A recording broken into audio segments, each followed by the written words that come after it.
What do you want? Let me inside. Inside, eh? What's the password then? I came here for a game. Show me that. Aye. Alright. Welcome to Vranik, comrade. Thank you for your kind welcome, comrade.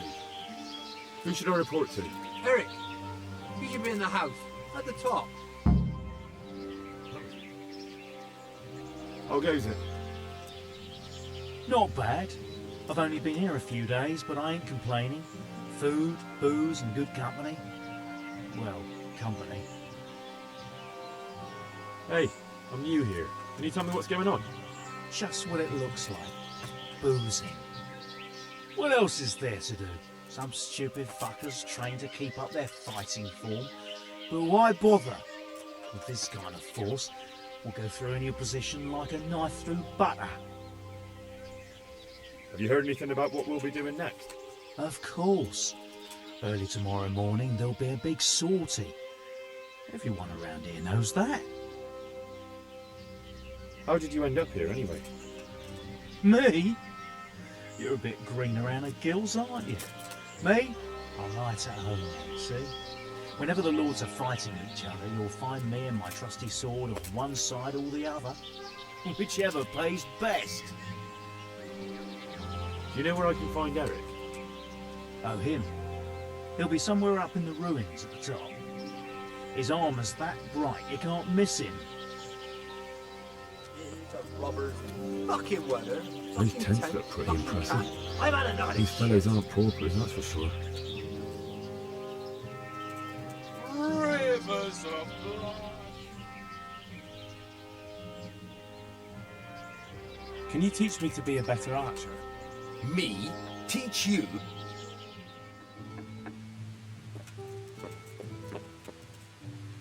What do you want? Kozlik sent me. Ah, more reinforcements. You're the one from the monastery. Yes, sir. So you really killed that turncoat? Yes, sir. Well done. I heard about you, and quite honestly, I didn't think you'd succeed. So can you handle a sword? Yes, I know what I'm doing. Well, I think it's best if we put you to the test. Go to our combat master, Vanyek. He'll soon find out what you're made of. Just go downhill, as far as the stockade. His tent is right next to the training arena. All right, sir. Are you Combat Master Vanyek? Aye, that's me. What do you want? I'm Henry. Eric said you'd try me out to see how good I am with a sword. Ah, another greenhorn. Nice to see Kozlik's doing his job. Mind you, most of the peasants he sends me couldn't fight a pile of manure with a pitchfork. Hey, don't I know you from somewhere? You look familiar. Yes, you taught me sword fighting in Scallis. Wait now. Yes, I do remember. We met at the alehouse. Well, I'm glad you made it out alive. I took to my heels before it even started. All right, let's see what you're good for. Have you got a weapon? If not, you can borrow one over there. Now, are you ready? Ready as I'll ever be. All right, let's see what you're made of.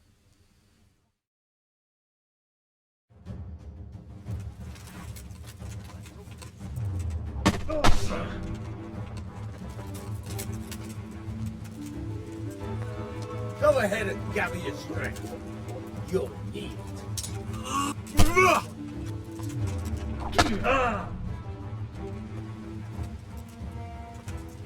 Hey! All right then. Come back when you grow some balls.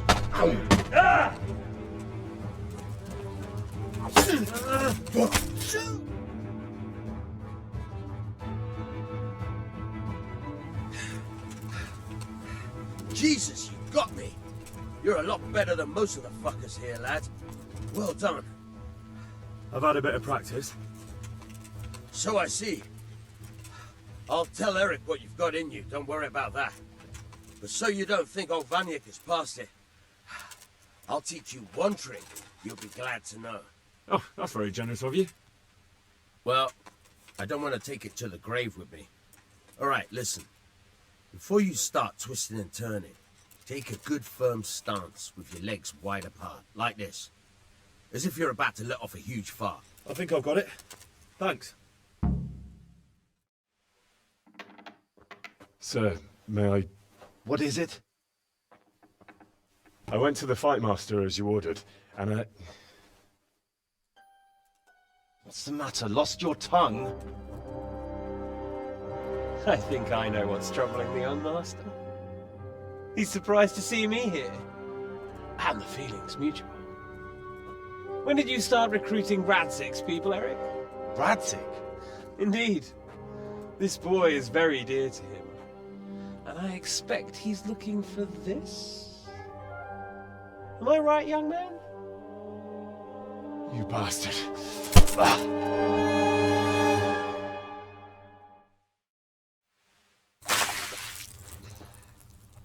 He's coming round.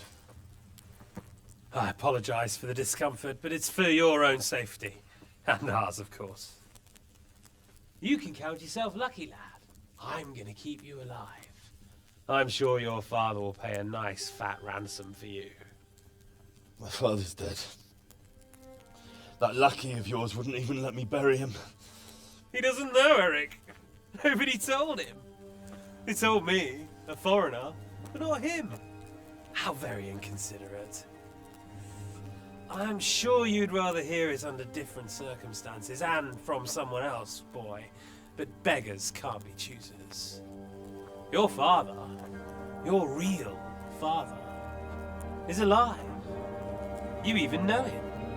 It's your liege lord, Radzik Kobela. Although, how much can he really care about you? Here you are, a homeless orphan, and he still hasn't acknowledged you. Your parents are both dead, aren't they? I thought so.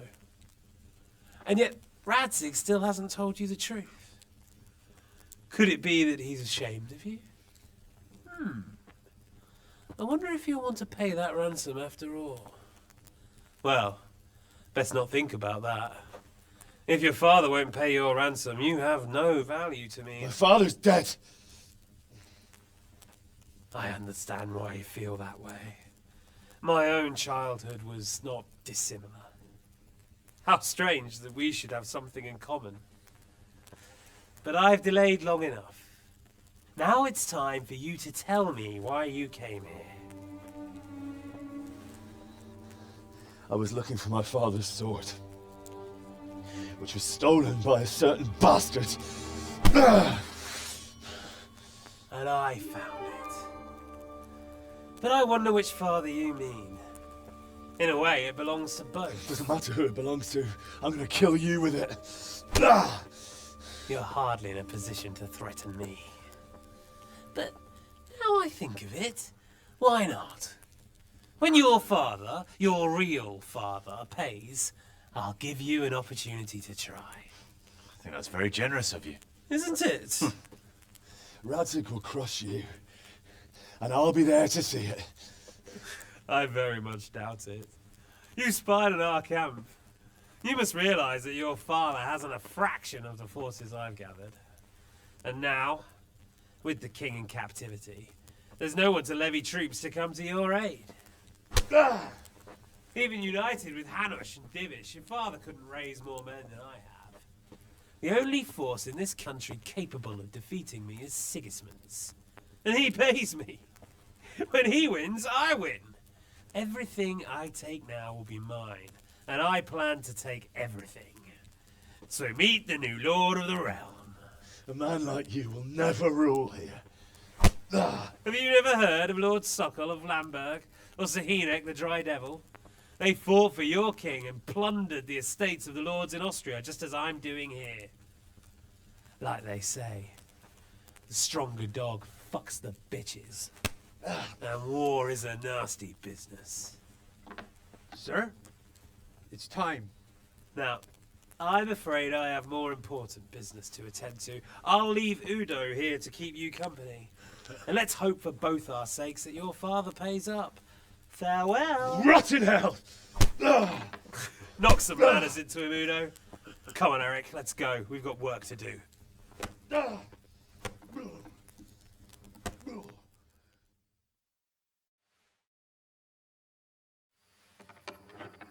Henry. Henry! Wake up! Can you hear me? Jesus, that brutally worked you over. Here. Try to drink.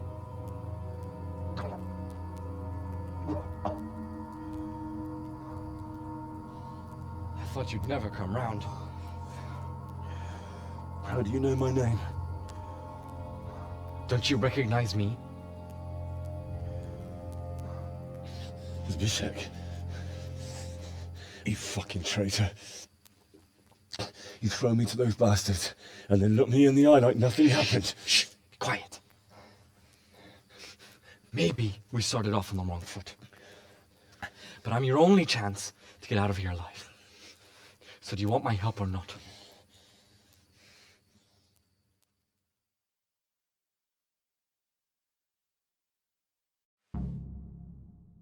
What do you want? I want to get you out of here. But if you'd rather, I can leave you to rot and get the shit kicked out of you by Istvan's bruiser.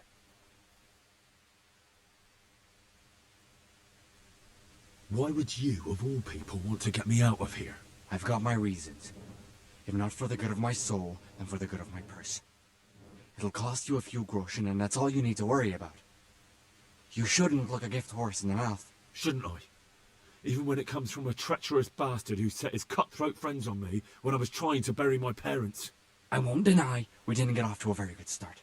But this is a chance to start over and let bygones be bygones.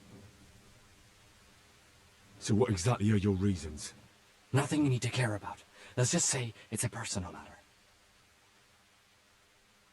But I do care.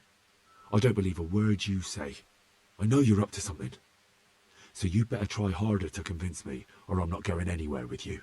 Not a day passes without these cutthroats pulling daggers on each other. And I'm the youngest, so they make a slave out of me. A bandit's life isn't quite how you imagined it, eh? My heart bleeds. But you could easily make a run for it on your own. Why bother with me? Look, I just want to live a normal life. For that, I need peace and some coin. You need to get out of here, and you've got coin. My help won't cost you a tenth of what Istvan would want from Sir Radzig. Why shouldn't we help each other? Why don't you go on your own? What would I do? I've been left alone in this world and I'm an outlaw. How long do you think it'll take before I'm swinging from a gibbet? I need to get some coin and get the hell out of here. How do you propose to do it? Finally, we're getting somewhere. I know a way you can get out of the fortress without anyone seeing you. I'll untie you, and you'll have to make your own way there. It shouldn't be hard at this time of night. I'll wait for you outside. Afterwards, you'll tell your noble father I helped you so they don't hang me. And naturally, you'll pay me something for the risk I'm taking. Risk? Sounds riskier for me than for you. Not really. What are they going to do with you if they catch you? They want to ransom you, so the worst they'll do is lock you up again. But me, who was supposed to be guarding you and let you escape? Nobody's going to pay no ransom for me, friend. What about my possessions? Eric has your things. It would be suicide to try and get to them. Forget them. Oh, wonderful. So I'm supposed to make a run for it like this? It'd be better if you wore something to blend in, it's true. But I can't go and get you anything. I'm supposed to be guarding you. So if I leave my post, I'll have to avoid the others just the same as you. All right then. Let's get out of here. Untie me. That's what I want to hear. But first, swear you'll tell Sir Radzig I helped you. And that you'll pay me too. You have my word. What's the plan? All right, I'll have to trust you're a man of honor. Now listen, I found a place where you can easily get out. Down in the camp on the slope above Sasau, there's a place where they throw the waste over the wall. The pile of shit reaches almost to the top of the stockade. All we have to do is jump over and we'll have a soft landing. Then we're free. Free and covered in shit. So that's all? Well, first, we both have to get there. We can't let anyone see either of us. I'm supposed to be guarding you, and you're... Well, I'm supposed to be guarding you. So we have to keep to the shadows, and stay away from prying eyes. I'll go first. There shouldn't be anyone outside in front of the barn. When you're out, go left along by the wall. There are cliffs everywhere, so try not to get yourself killed. I'll wait for you not far from the camp, by the dead tree between the path and the brook. Good luck.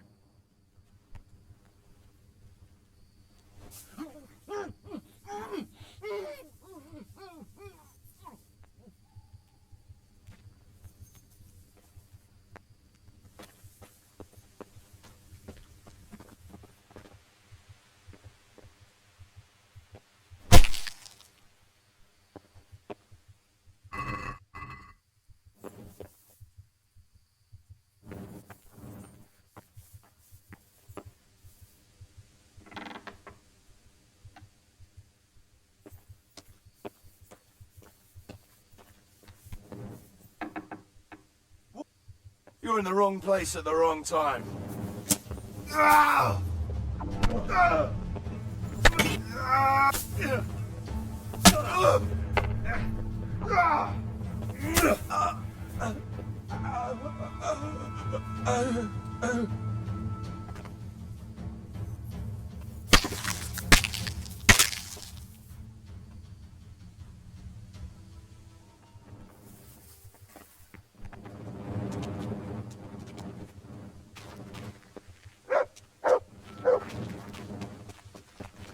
So, we're out. Now it's time for you to keep your part of the bargain. Don't worry, I keep my word. But I have to go to Ratai and see my father. They took my coin when they captured me. Fine. We should get out of here as quick as we can anyway. Well, you'll have to help me. Somehow the massage I got from that big bastard didn't do me a lot of good. I don't suppose you have a horse hidden around here. A horse? Actually, I didn't think of that.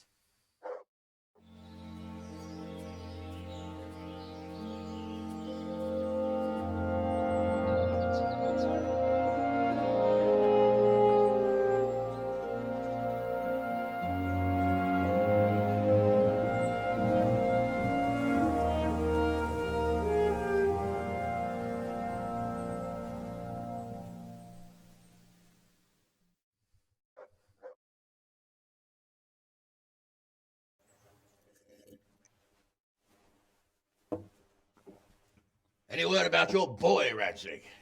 Nothing yet. Let's hope he hasn't done anything rash. Wouldn't surprise me, given the balls that he has. Now, I wonder where he might have got those from. Don't start, Hanush.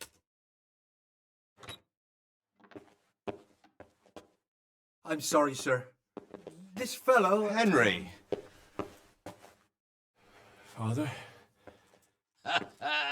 I told you he had balls. Well, I see that you haven't been idle, and we'll certainly need to have a talk later, but not quite so publicly. It looks like you have plenty to tell us. What happened? I got a bit tied up at Vranik. But now I know what they're planning. What's being planned? And who's planning it? Spit it out, boy! There's no longer any doubt about it. It's that Hungarian noble you were hosting on the same day Sigismund pillaged Skalitz. Sir Istvan Toth. Toth and his people. Everything fits. They're the ones making the counterfeit money and using it to hire mercenaries from all around. He's already got quite an army at Vranik. But what the fuck is he after? I can tell you exactly, and you won't like it. How's that? I had quite a long talk with him. What? When I was trying to get into his camp, I was taken captive. We had a bit of a chat. Actually, he told me his entire plan. What?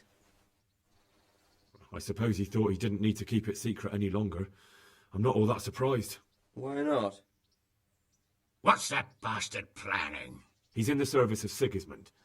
He wants to destroy King Wenceslas' allies. That means us. He's gathered a very large force. I'm honestly not sure if we can defeat them. and he knows no one will come to our aid now. That fucking cunt! I'll skin him alive! How many men has he got? More than 100, I'd say. And how secure is their camp? It's an old abandoned fortress on a hill above Sasau. It's inaccessible from 3 sides, surrounded by a timber palisade. Bastard! I'll crush that rebel of his! That's easy to say, old friend. It seems Toth isn't taking any chances. Together with Divish, we can muster enough men. And we can all see there's no time to waste. That bastard wants a battle. Much better we pick a time and place than he does. Undoubtedly. We have to take them by surprise. It would be best to attack tomorrow night. We can't get ready any sooner.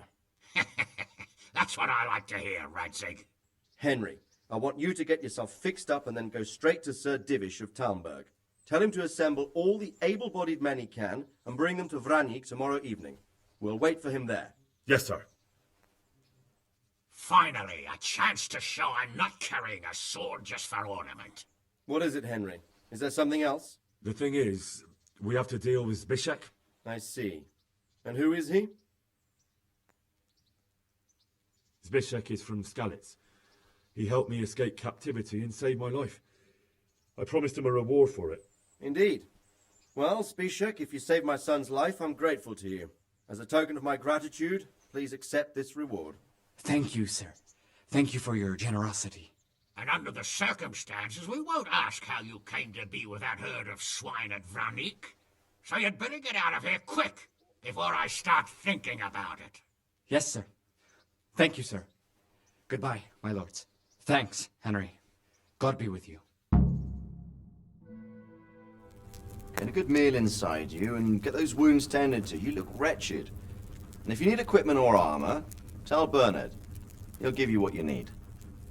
Yes, my lord. No more, my lord. I'm your father. I swear, Hal, I planned to tell you. I'm sorry Istvan, of all people, beat me to it. But now we have more urgent matters to deal with. Later we'll have time to talk about it. What do you say? As you wish, my lord. Father. Good. Now go to Divish as quickly as you can, son.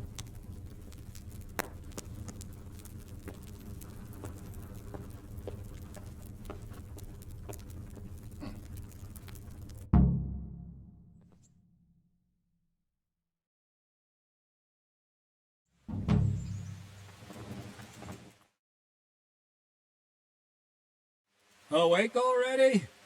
I hope you've had a good rest after all you've been through. You might need it. We've got work to do tonight, so get up and get going to Talmberg as soon as possible.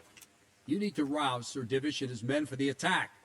We'll meet this evening at the stronghold and settle up with that sly bastard.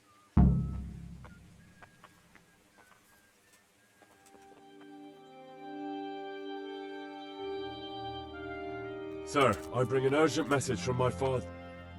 From Sir Radzig and Hanush. I take it you've heard. What does your father want from me? I found out who's behind all the unrest in the region, and Father and Hanush have decided to put an end to it all. What? So who is responsible for all our recent troubles? You may have met him. Istvan Toth. No, I haven't met him. But Sir Radzig said he'd been here to visit before the raid. I don't suppose that's a coincidence. What kind of man is he? What is he after? He's in the service of King Sigismund, and he's fighting the nobility who support King Wenceslas. They've amassed quite a force at the old stronghold above Sasau, and they're planning to attack very soon. Father and Hanush have decided to move first and destroy him before he's prepared. Oh, for Christ's sake. When? And how? Tonight. They send word for you to muster your men and rendezvous with them at Vranyik. This is madness. Maybe it is. But I fear that Radzig and Hanush are right. The sooner we cure this pestilence, the better. Gather the men and make ready. We march tonight. Leave only as many as you must to guard the castle. Very well, sir. As you command. Will you be coming with us? Yes, sir. I have some scores to settle with them.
Well, Divish.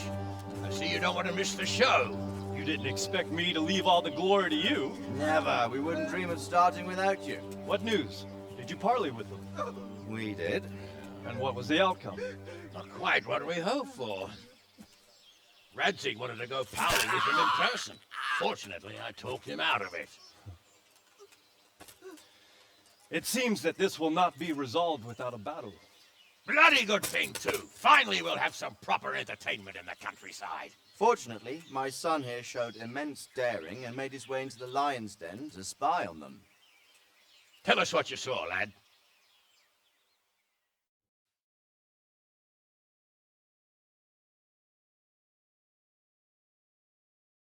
What do you want to know, exactly? Well, let's start with how well fortified they are. The outer palisade goes right around the whole camp. On a small hill inside it, there's a half-demolished farmhouse that's ringed by another palisade. That's where I was held prisoner, and that's where Toth's based. Him and his inner circle. Can you tell us how many tents there are and how they're arranged? There might be 50, maybe 60. Most of them in the right-hand side of the camp. And the men? How many men strong are they? Quite a few. At least 80. Huh. We don't number much more than that ourselves. We do outnumber them, though, even if only by a few men. And our men are well armed and disciplined. The foe, nothing but a rabble. From what I've seen, it's best to attack from our direction. How does it look from the other sides? The east side is all rocks, so no hope of launching a major assault from there. On the other hand, that's the way I escaped. It's where they throw all their waste. The heap's already so high it's almost to the top of the palisade. Now that is interesting. The ramparts are long. If there are as many of them as we think, they can hardly keep watch over the entire length. Attack with full force at the gate, and they won't have enough men at the rear. That's an excellent strategy. But then I'd expect no less from you. If we cause an enormous uproar at the same time, they won't know what's hit them. Uproar? You said they have tents there? Yes, sir. Well, if I'm not mistaken, tents usually burn rather well. And we have quite a few archers. You don't do things by halves, Divish. So, I believe we have a plan. Robard will take 10 men and sneak to the rear of the fortifications. There's an entry point, but you must remain hidden. I will do my best, sir. That shouldn't be too hard. They'll have other things to worry about. The rest of us will launch a frontal assault. Rain burning arrows on them and then attack. Those bastards won't know which way to turn. At that point, Robard and his squad will strike from the rear. I think it's a good plan. God be with you, my friends. We'll wipe those whore sons off the face of the earth.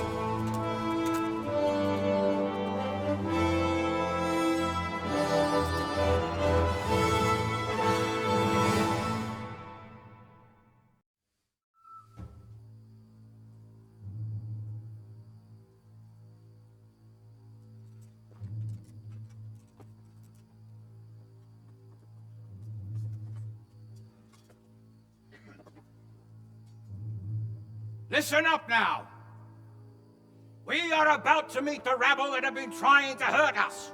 Pillaging, killing, raping, and generally being a thorn in our side for long enough. They may be hiding behind a stockade, but they are still a pack of curs who are no match for men like you. And tonight, we are going to festoon these trees with corpses. First, we will set fire to the little hornet's nest. Then we'll keep them busy by the gate. And when we've made it nice and hot for them, Sir Rilbard and his men will pounce on them from the rear.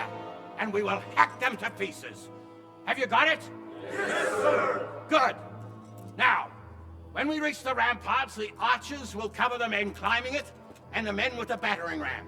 Any of these fuckers foolish enough to stick his head outside the stockade is to lose it at once. Understood? Yes, sir! Glad to hear it. Now, let's do it! Forward!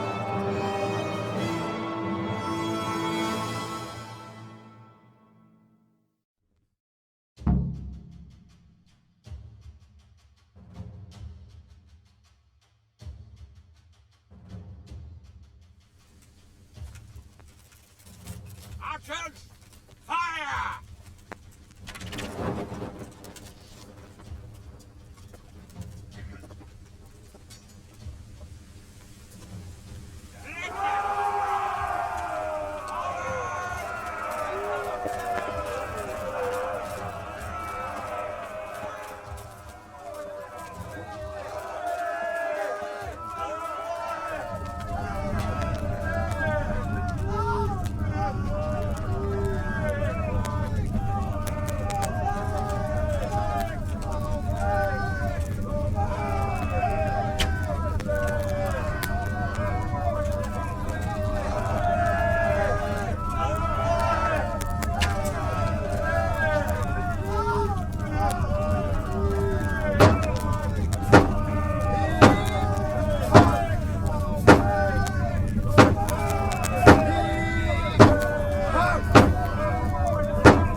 men and flush out anyone left around the tents.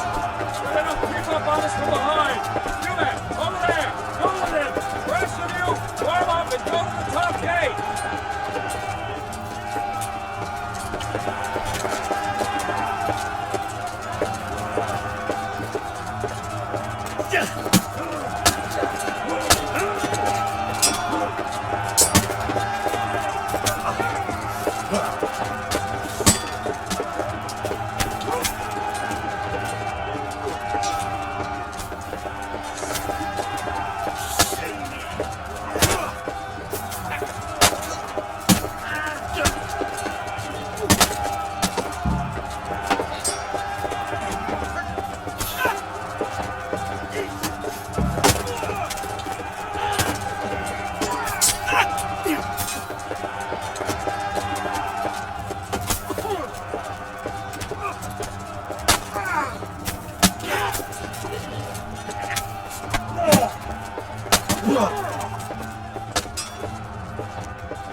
Where's that Hungarian bastard?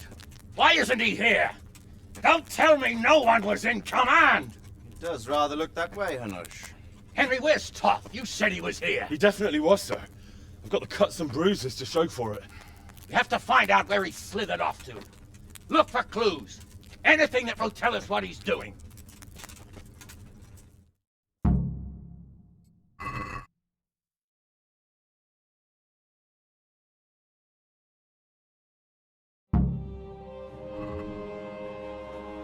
Sir, this was all I could find.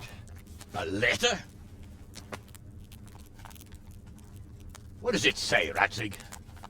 Alongside hunting, drinking, and swordplay, you might find time for a little study, old man. In the courts of Prague, every Tom, Dick, and Harry can read nowadays. Yes, well, here in the countryside, we don't give a tinker's curse about such things. That's what I've got a scribe for, anyway. What does the damn thing say? It appears to be written by Toth, but it doesn't say to whom.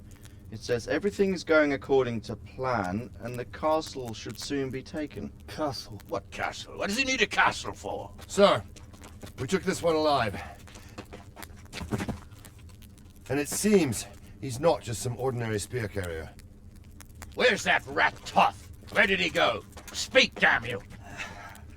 He's thwarted you again, hasn't he?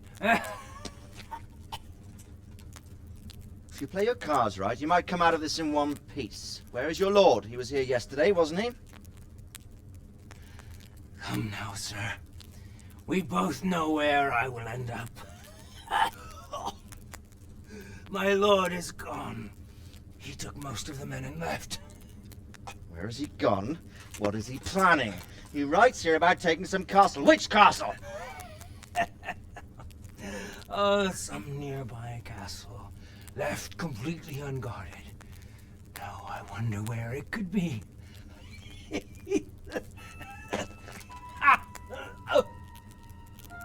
What are you saying, you horse son? Talmberg. Did he go to Talmberg? You'll never get him! You'll never get...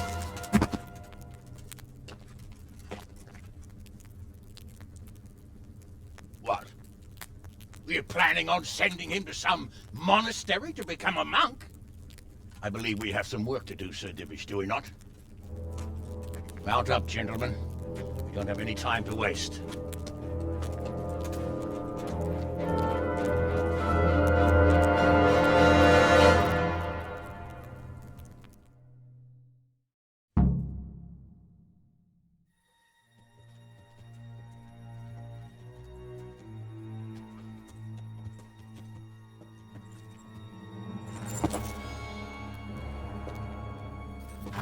Halt! Who goes there? Greetings. We were ambushed. We need assistance. We have wounded men here. Open the gate. The Lord be praised. Here! Come on! Come on!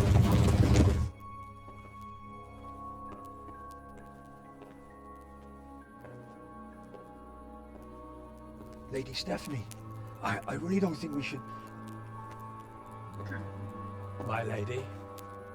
Faster, man! Come on, faster! My men are gravely wounded. Without treatment, I'm afraid they won't live to see morning.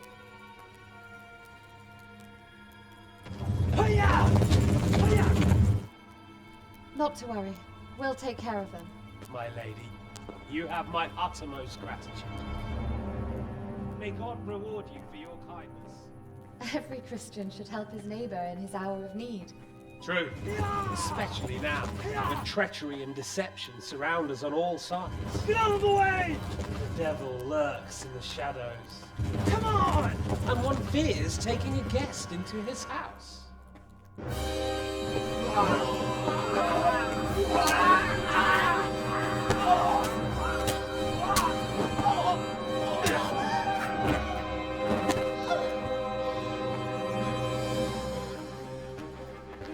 Signal the others. Yes, sir.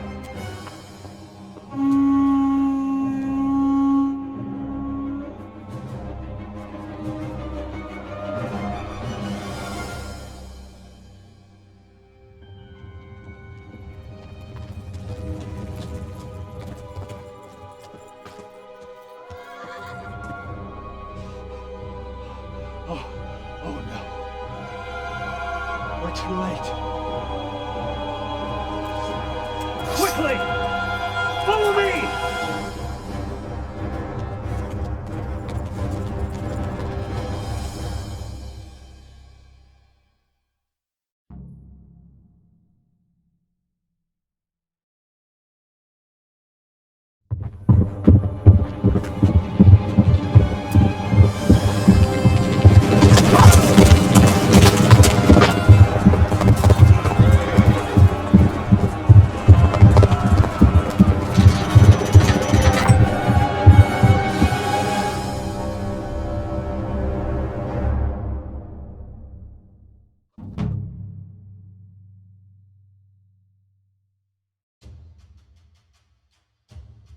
Master! Secure the outer bailey! Castle! Take it!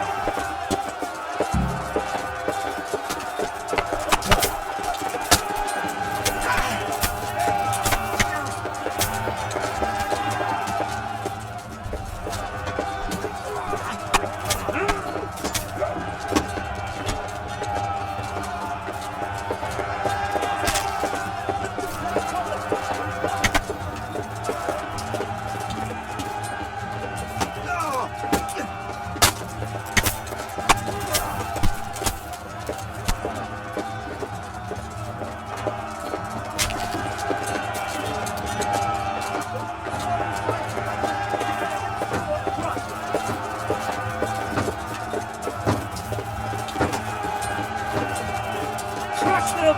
We have to keep them off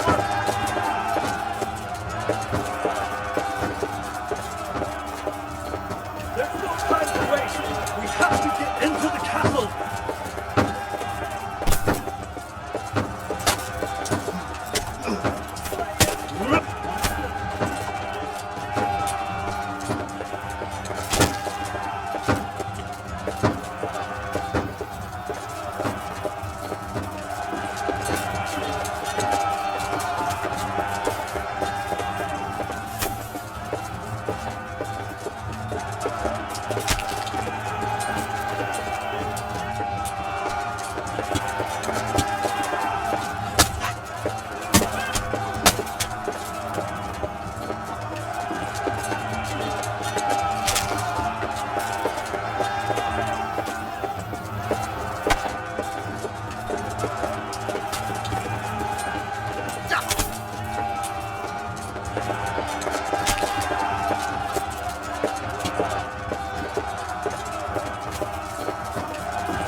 Come out, you rat!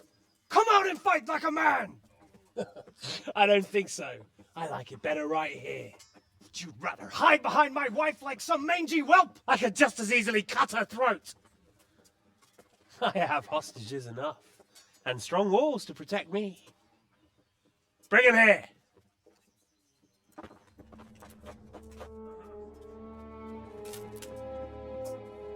Radzig? What do you want, you viper? Let me think. Actually, there's nothing I want from you. Except maybe to see you all die. Fire! Burn it down!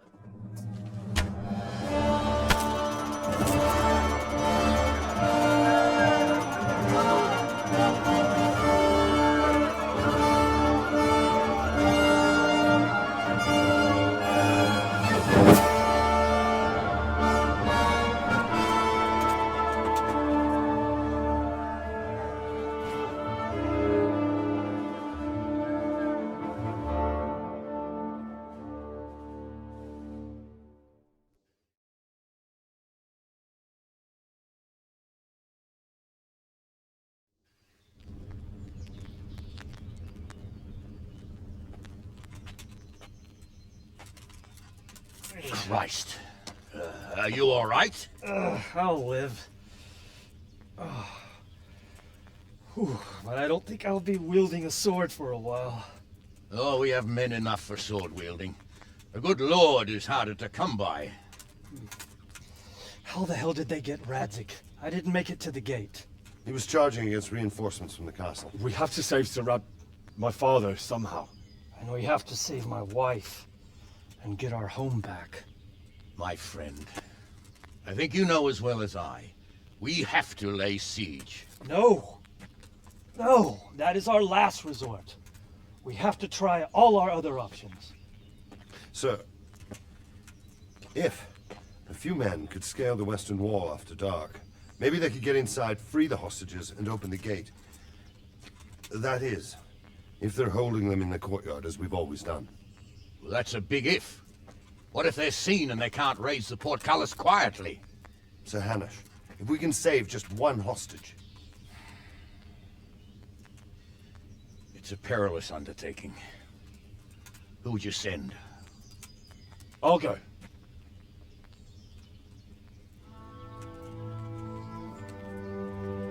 Then let us make ready.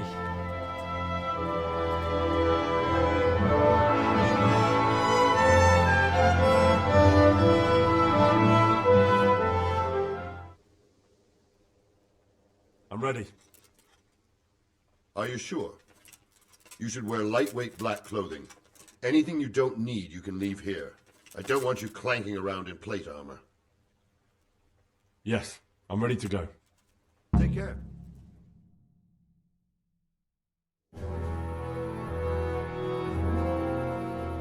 If any of you are having second thoughts, this is your last chance to speak.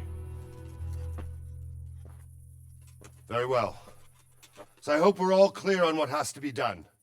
We need to free the hostages to deprive Toth of his advantage. Now he'll be keeping them somewhere where they can be guarded, but somewhere separate from his other men. And where would that be? We always kept our captives in the house on the bailey by the stables. What if they're in their tower or somewhere else? Then we'll have to go to the gate and try to open it. But that will take time and attract attention. So we can only do it if we know exactly how things stand. And if they sound the alarm, before we've done anything, we get out of there quick. Understood? And leave them there? Better a couple of hostages than a pile of corpses. Lord Capon, are you quite certain you want to engage in this action? Quite. After all, it can't be much different from sneaking out of the upper castle in Rattay and back in every night. Besides, who else will keep this hothead from raising bloody mayhem? I'll see to it that you do, my lord. May God guide our footsteps.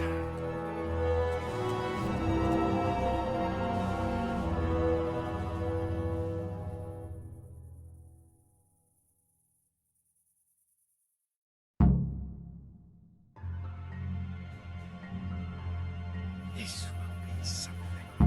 Let me tell you. Unless we fuck it up, then Ishmael will be telling the stories. The joke will be on us.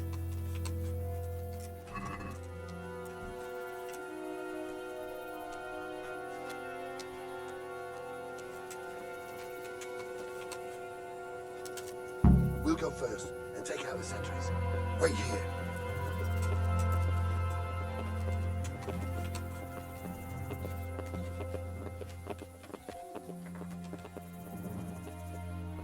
What are they waiting for? Quiet, for fuck's sake. What are they waiting for? How should I know? Why do I bother asking? Oh, be quiet and watch that light on the battlements.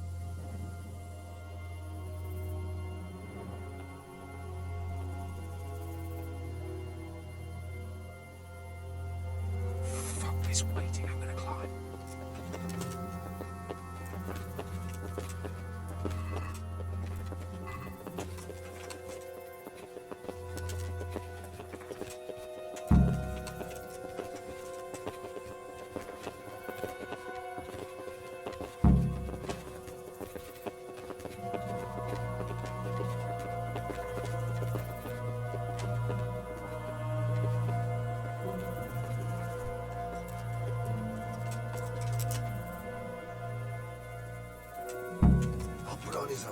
And watch this side. But there are still 2 guards on the portcullis winch to deal with. Any volunteers? Henry will do it. Buffoon. Henry, then. Just make sure you keep quiet.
Easy now. We're almost there. Let's not fuck it up at the 11th hour.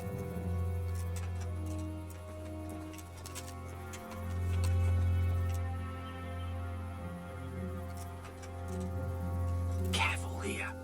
All doors lead to the courtyard.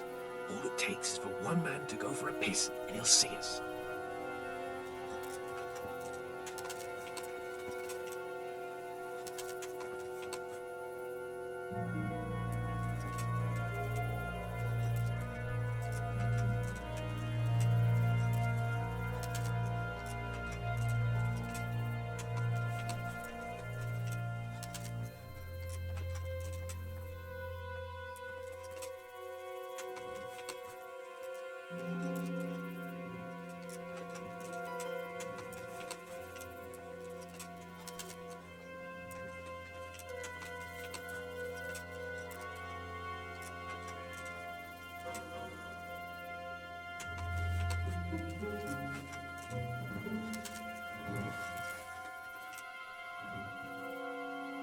Patience.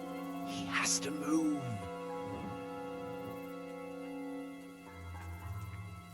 Any time now.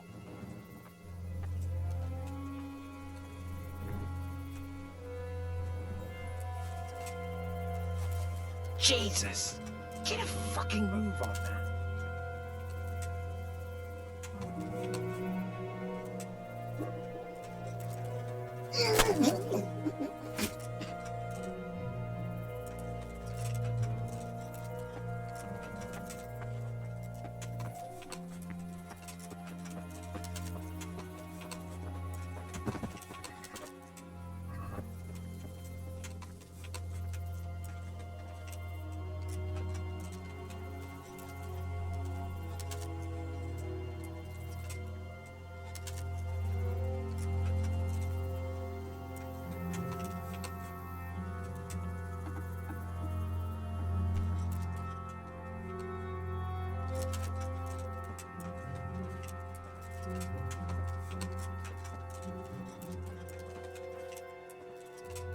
Where's Sir Radzig and Lady Stephanie?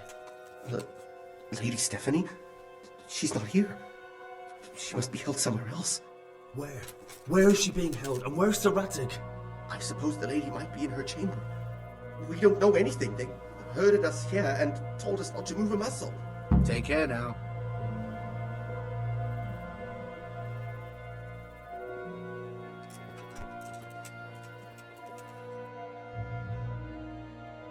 Damn it all.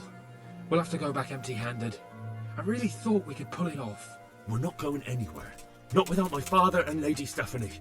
And how are we meant to find them? They're not in the stables or anywhere nearby. You want to creep right inside the palace where Toth's men are everywhere? Yes. We can't leave them in Toth's hands. It was hard enough getting this far, but going inside is madness. What good will it do them if we get caught? Then we mustn't get caught. Listen, Hal, I can appreciate your stubbornness, usually. But this could cost us our heads. At least we saved those other people. I told you, I'm not leaving here without the hostages. If you're determined to be a stubborn ox, go right ahead. I suppose you might as well look for your sword while you're at it. No point leaving the job half done. Save your speeches. Are you going to help me or not? If you want to get yourself killed, you can do it alone. But before you go raising bloody mayhem, give us time to get out of here. Come on then. Let's get the fuck out of here before they catch us. Gorva! Fuck my ass! Oh, fuck. I'll have to carry him out of here right now. Faking it! Seriously! Master! All of us gather here! Raise the alarm! Run, for Christ's sake, and don't shoot so much.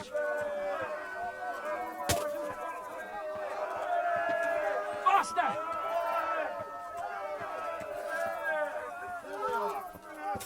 This isn't very comfortable. Can't you stop hopping around with me? My horse is killing me. Quick! They're right behind us. That is, behind you. They're in front of me, and I can't do anything. If you don't get a move on, they'll stab you in the back right under my nose.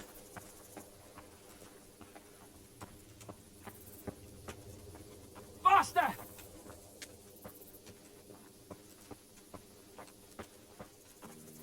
Run! I have to admit, we didn't do too well. True. The shame of it. They drove us back before we even got anywhere. It's worse than if they'd killed us. Well, I wouldn't go that far. We had to give it a try. If we succeeded. If pigs had wings. I know it troubles you, but it's not over yet. We'll rescue the hostages and hang that bastard Ishvan.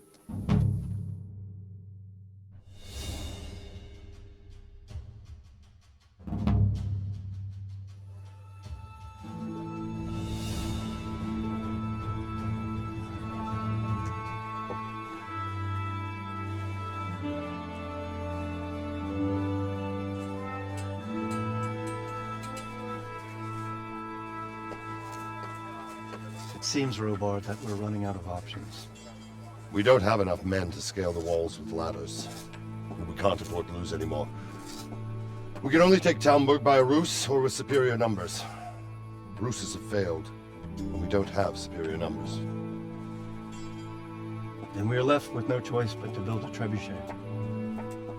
To demolish my own walls. Where is Master Fafar? He's waiting. We sent for him as soon as... Bring him to me. Let's not waste time.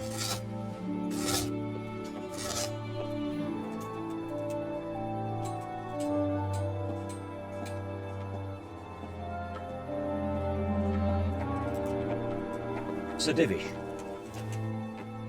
You will build me a trebuchet, Master Tobias. Trebuchet, my lord. That's not entirely in my field of expertise. We have to take back Talmberg. Yes, indeed, sir. I understand that. And you are the best engineer we can rely on in the whole fiefdom. Oh, well, thank you, my lord, but it's just that I've never built a trebuchet before. This could take some time. Then you'd better get to it. Bernard will go over the plan of attack with you.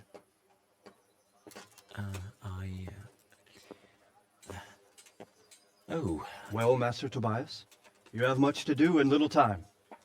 I will not keep you any longer. Indeed. Of course, sir. Thank you, my lord. How are the preparations proceeding in the other camps? As well as can be expected under the circumstances. There are still many things that need doing, but I just don't have the time for them. No, you don't. Henry. Yes, sir. I would like for you to help with the preparations in the encampments. Gladly, sir. Robard will brief you. That'll be all.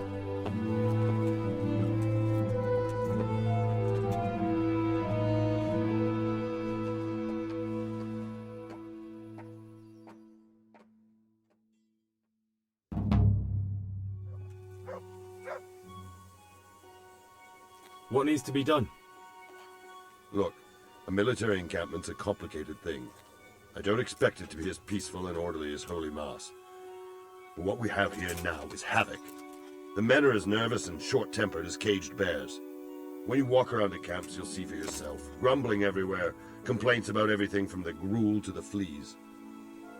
They're moaning they've drunk the alehouse dry, and now they have to wait for the next batch of beer. We've got dead who deserve a decent burial, and a lot of wounded, including one of their lordships. The less the troops grumble, the better off we'll all be. But that's not even the main problem. What do you mean? Did you hear what Sir Divish was saying to Fafar, our master builder? I heard some of it. And what did you make of it? He said he'd never built a trebuchet catapult. I wouldn't even know where to start, but he might. But if it'll take him as long as he said, we can't wait until Judgment Day. We don't have that much time. I'll try to ask him if I can help in some way. You should definitely do that. Without a trebuchet, we're much too weak. How are you faring, Sir Robard? How do you think I'm faring, lad? There's some cutthroat thug lolling about in my bed at the castle. Well, at least no one's raised Talmberg. Not so far. Though we may end up doing it ourselves to smoke the bastard out. I imagine Sir Divish isn't taking it too well. And why do you think he handed command over to me? But it pains my heart, too. That place is my home. What's the easiest way to take back Talmberg? The easiest way? Call in the Royal Army and leave it to them. But there's no Royal Army to help us now, and we can't afford to wait. What's more, we don't want to destroy the castle. Personally, I'd like to return to it. Repairing the castle will be expensive. And time-consuming. No trebuchets wholly on target. The missiles fly as they please. And if we blast the castle to pieces and Sigismund comes back, he'll make short work of us. Do you think Sigismund will come back? How do I know what's in his head? But if he doesn't take advantage of this chaos, someone else probably will. The whole country will know about it soon enough. I'd never have thought so many people were keeping an eye on Talmberg. Like that fellow Havel. Not only Talmberg, and we've left precious few men in Ratai. If we're defeated here, who's to stop them from pillaging the whole province? And there's no shortage of power-hungry bastards like Havel and Toth in Bohemia. Is there some way we can get through the gate? There are steps from the gate up to the walkway on the battlements, and I don't know how Istvan's covering them. Then there's the portcullis to get through. A big battering ram might breach it, but how could you get one that close? I reckon we'll have to set fire to it. Stuck up brushwood and light it? Brushwood, timber, anything that burns, soaked in as much pitch as possible. The local charcoal burners surely have some. And even if it doesn't burn the gate right down, it'll weaken it and make it easier to break through. Exactly. And what about the walls? Which side is the most vulnerable? The south and east are solid. It would be useless to try anything there. It's best defended from the north, and as for the west... From the west is where we tried it, and got royally fucked, if you recall. But I think in the end we'll try that way again, only this time we'll do it better. Pity they didn't stay holed up in Vranyk for longer. It would have been much easier there. Toth is a wily fox. If he'd had all his men with him there would have been real carnage. It's likely we only won there because he'd already gone and taken most of his best soldiers with him. I'm glad to see you. Is there anything else I can help with? Well, we need some pitch. I know you had dealings with the charcoal burners. I've met a few, true enough. Then have a look around the area. If you manage to find any pitch, bring it to our quartermaster in the camp at the quarry. God bless you. What troubles you? Sir Robard sent me to you. He said you have to build a trebuchet.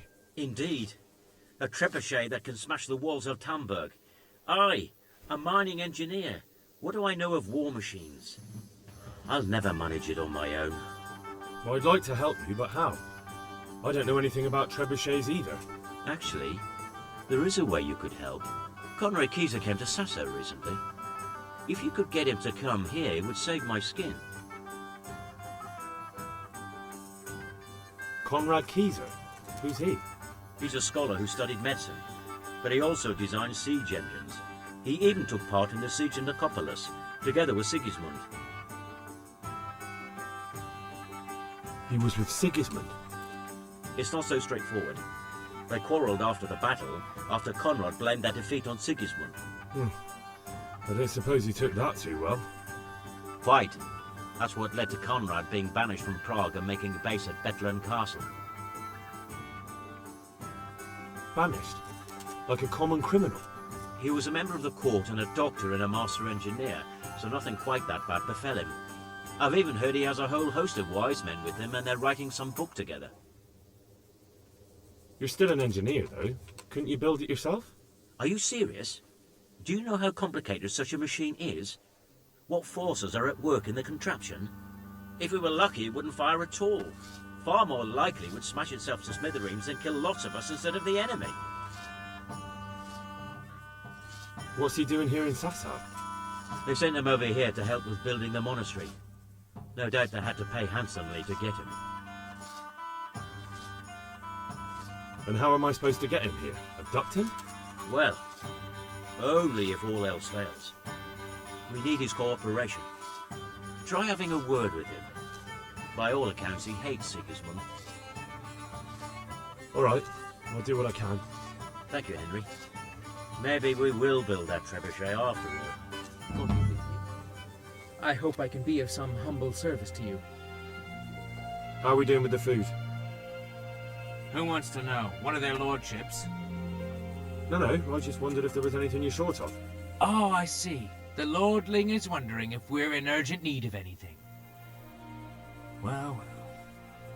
To tell the truth, we don't have much meat.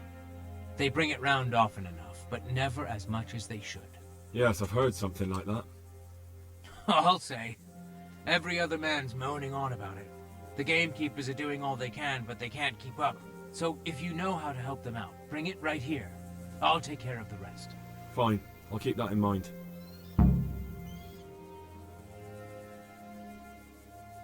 Do we have any beer? Christ, I wish we did. Our ale's all gone and we've drained the local inn dry. That's bad news. Don't I know it? You can't go and catch a beer in the woods either. But if you happen to know about some, let's hear it. News like that'd refresh me almost as much as a drink. And the lads, too. God be with you. I brought you some meat. Stack it over here. That's the lot. Great. If we're really going to have to storm the walls, then at least it should be with full bellies. Oh, and here's something for your trouble. God be with you. Greetings. What business have you? How do you feel, Sir Divish? How's the shoulder? I felt better, boy. I feel awful, truth be told. And my shoulder's paining me. Let someone tend to the wound and you'll soon be better. With flesh can be healed, perhaps. But the spirit... Henry, can you do something for me? What is it you need, sir? I need a priest as well as a physician. The closest was in Rovna, but I don't know what happened to him. And then there's the one from Ujits. What's his name? Godwin. But why would you need a priest? The wound will heal, especially with the help of one of the monks. It's not about me. I've got a lot of wounded here that won't see morning, and dead men, and I have to confess my sins. I hope I can be of help to you, knight. I'm looking for some pitch for Talmberg. Already? What happened to the last lot we supplied? I don't know, and it doesn't matter. Do you have any, or don't you? I do. I had a buyer lined up, but it's been a while since he showed his face. What do you need it for? Talmberg's been taken by a horde of brigands, so we're laying siege to it. We could use some pitch. Christ's blood. I hadn't heard the news. All right, it's all yours. You gave us a hand with that ginger when we needed it, and if it's for Sir Divish, I know my duty. If you want to haul it away yourself, feel free. or I can get someone to deliver it to you. Thank you. God bless you. Goodbye. Greetings. Andrew, there's no more beer in Talmberg, and the soldiers are starting to grumble. Can't you send some there? I could. There's nothing in it for me. Just as a matter of interest, who do you pay your taxes to? You're saying I should be paying the Talmberg towards Sir Divish? When Sir Havel of Volbeck was the master here, I managed to wriggle out of it. Nobody's come collecting since. Well, right now, there are 3 noblemen camped by Talmberg, one of whom might be very interested to learn about all the tax you owe. I imagine he might want to collect it in the form of beer. When you put it like that, I have got a few kegs I could send over. I won't lose out 2 more. They'd only spoil if I kept them longer, and I'd have to throw them away. Just remember, if you poison them, they'll hang you for it. Those soldiers would drink it up long before it has time to go off. And what's more, what with all that cabbage being eaten, it wouldn't occur to anyone the shits came courtesy of the beer. I'll have them loaded up right away and taken there. And give their lordships my regards. Tell them I'm sending my best beer as a gift. Why the devil should I get some goodwill out of this at least? How are you? There's something I need from you, Father Godwin. Is there, my son? How can I help? There are a lot of dead and wounded at Talmberg, and no one to make the sign of the cross on their foreheads. Has someone requested my services? Sir Divish himself. Well, well, well, Sir Divish sends for me, and you're doing the asking, young Hal. How can I refuse? I'll go there right away. Good luck, man. I'm honored that you should come to me. I've arranged some beer for you from the local tavern. You're a proper treasure, you are. I'm gonna put a word in about how well you look after us. Like your own kith and kin. The charcoal burners nearby have some stocks of pitch they'll let us have. That's handy. Sir Robard will be pleased. What little we had left was running out, and he was getting worried. Well, he can stop worrying. Good. I'll get someone to take care of it. God be with you. God be with you. How goes it, Sir Bernard? How goes it? We're sitting here under the castle, and all day long there's folks hewing stones. My ears are ringing as if I'd been struck on the head, which is just how I feel. I felt that way too since the night of the attack. That went horribly wrong. And even so, we were lucky. Could have gone much worse. How are the men holding up? They're a rabble. The out-of-towners are desperate to go home. And the locals, they've got nowhere else to go. So they're just generally complaining. Are they causing trouble? No trouble as such. It's true I've caught a few of them asleep on their watch. There's nothing a couple of lashes of the whip can't cure. Well, there might be a simpler solution. Whipping a man, simple enough. Just give one of them a beating, the others will remember. And when they forget, do it again.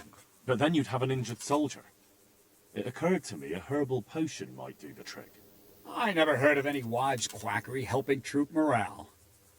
But Christ knows they could do with something to flush the booze out of them and keep their eyes open. God watch over you, good night, especially in these dark times. Can I do something for you? The troops are falling asleep on guard duty. Do you have anything to help? There's a recipe I know. I could brew up enough for 2 or 3 men with what I have here. No, I need enough for a whole bloody encampment. Actually, for 3 camps. That much? It would take me a week just to pick the herbs for it. Unless you were to do a bit of the legwork yourself. Seems only reasonable, since I'm the one who wants it. What do you need? 1 handful of valerian and 2 of mint, but make sure it's fresh. And a little wormwood wouldn't hurt. God be with you. I've gathered up all we need.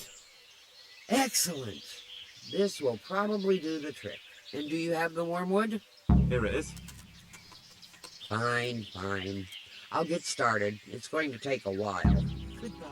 I heard you and Pavel of Colleen gave a donation to Sasau. It's a pity you didn't think of us. Anyway, what can I do for you? Do you happen to know the whereabouts of Conrad Keyser? And what do you want from the old buzzard? never mind. What do I care? It's the big house in the courtyard by the monastery. I'll come to ask for help. Again? Such trying times we live in. God is testing us all. So what is it you need?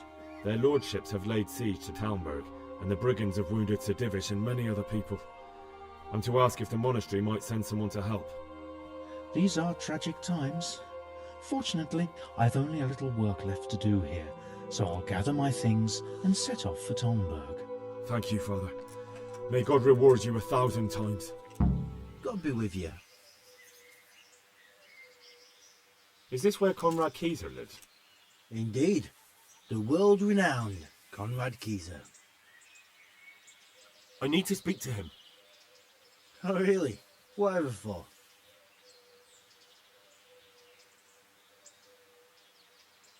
Tobias Fayfarer sent me. He's asking Master Conrad for help with the siege of Talmberg. Must be important then. Go in. Well, I don't know how you can help from here. Here's the key. Farewell. Enter.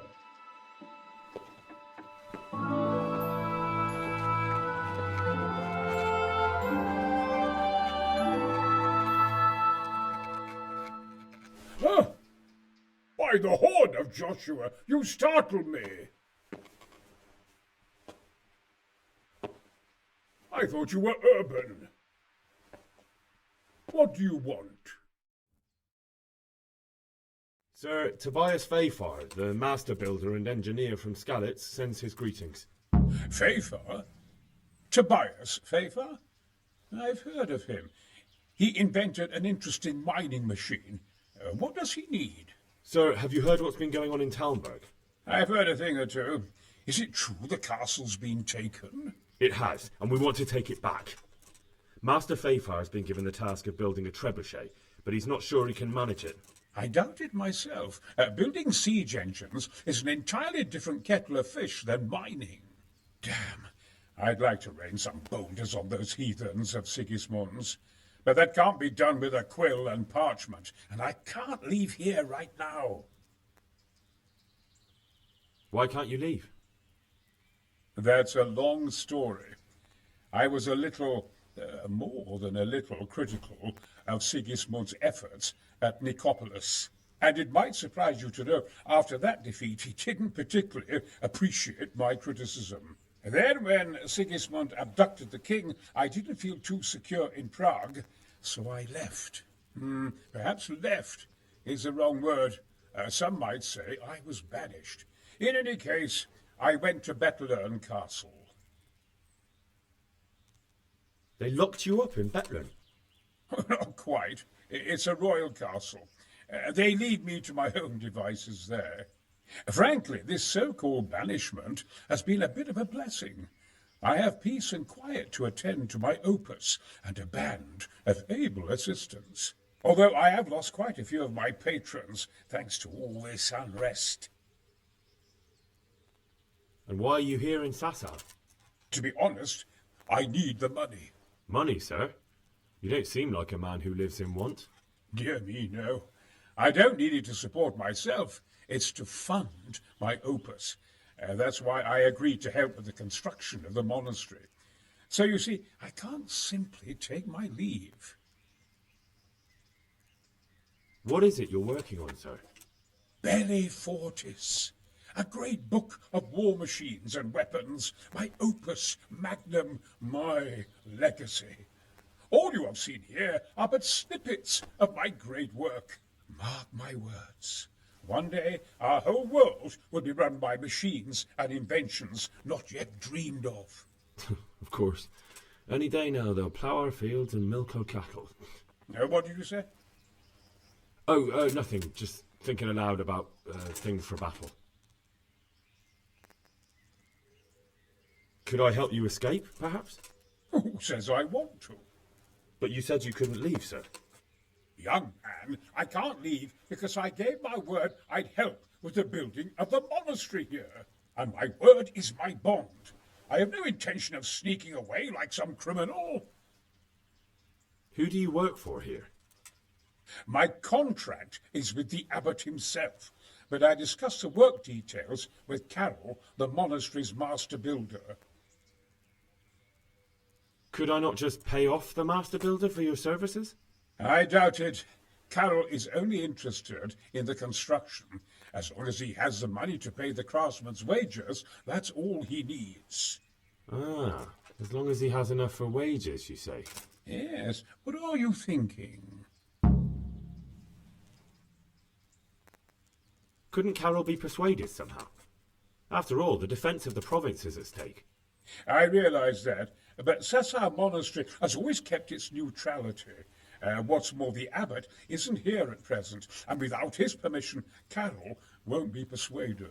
But I might have another idea. What do you suggest? Carol received his commission in writing. If you found it, we could copy the abbot's seal and signature on our own document. That's a curiously interesting idea. My inventiveness has many applications. I could be back here before the abbot, so he won't even know I was gone.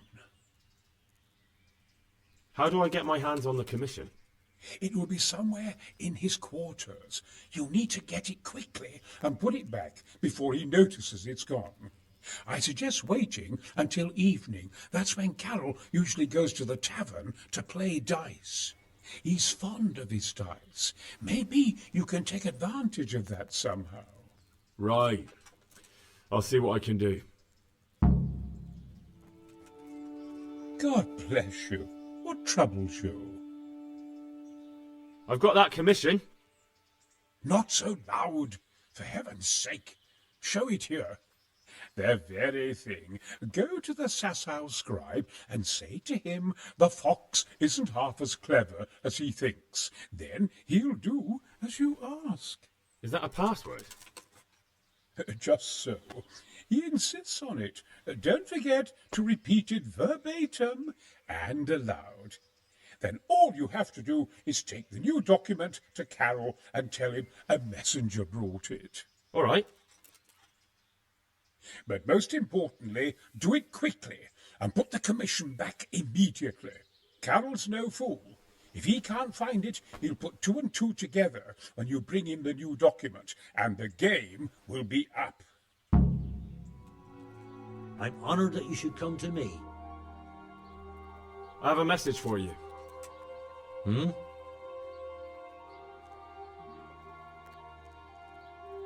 The fox isn't half as clever as it thinks. What?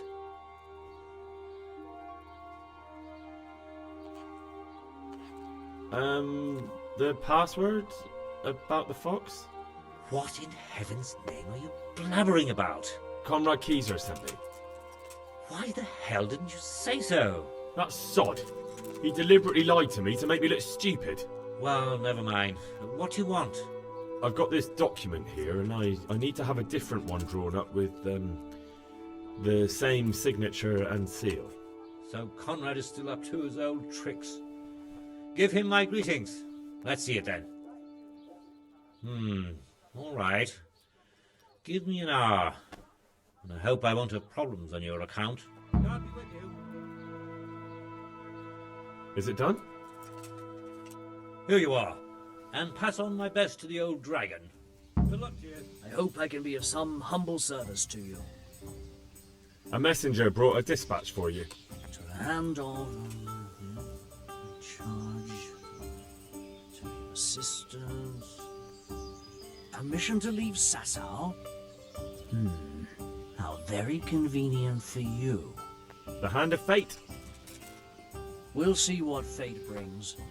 I have an authorization letter of my own from the abbot, and if your letter of patent is fake, you'll be in trouble. Come with me. Good luck to you.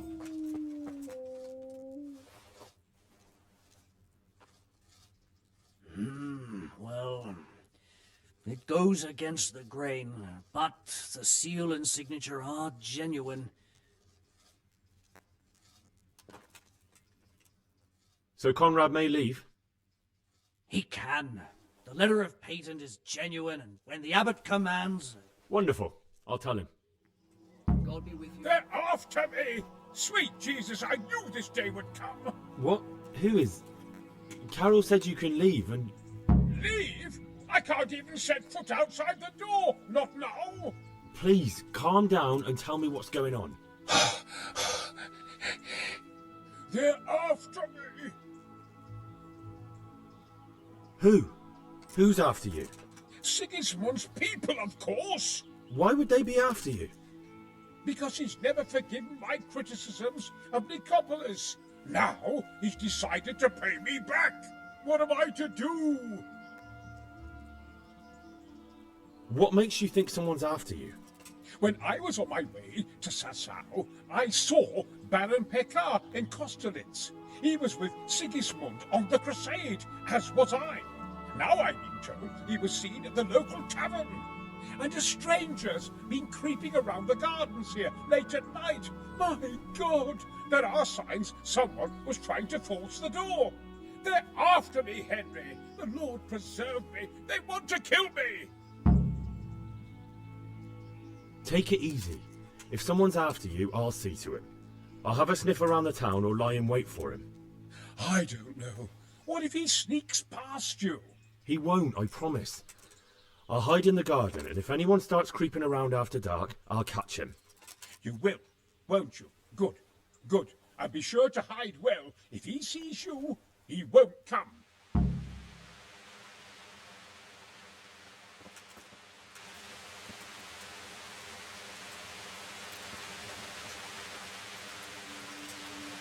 Bloody thing.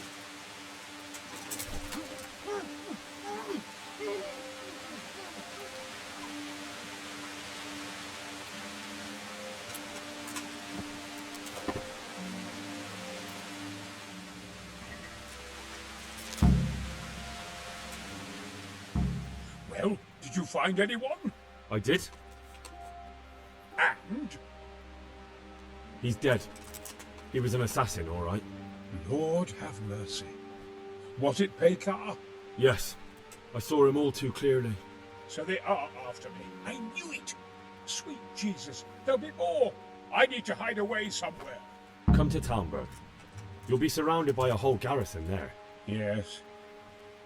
Yes, I suppose that does make sense.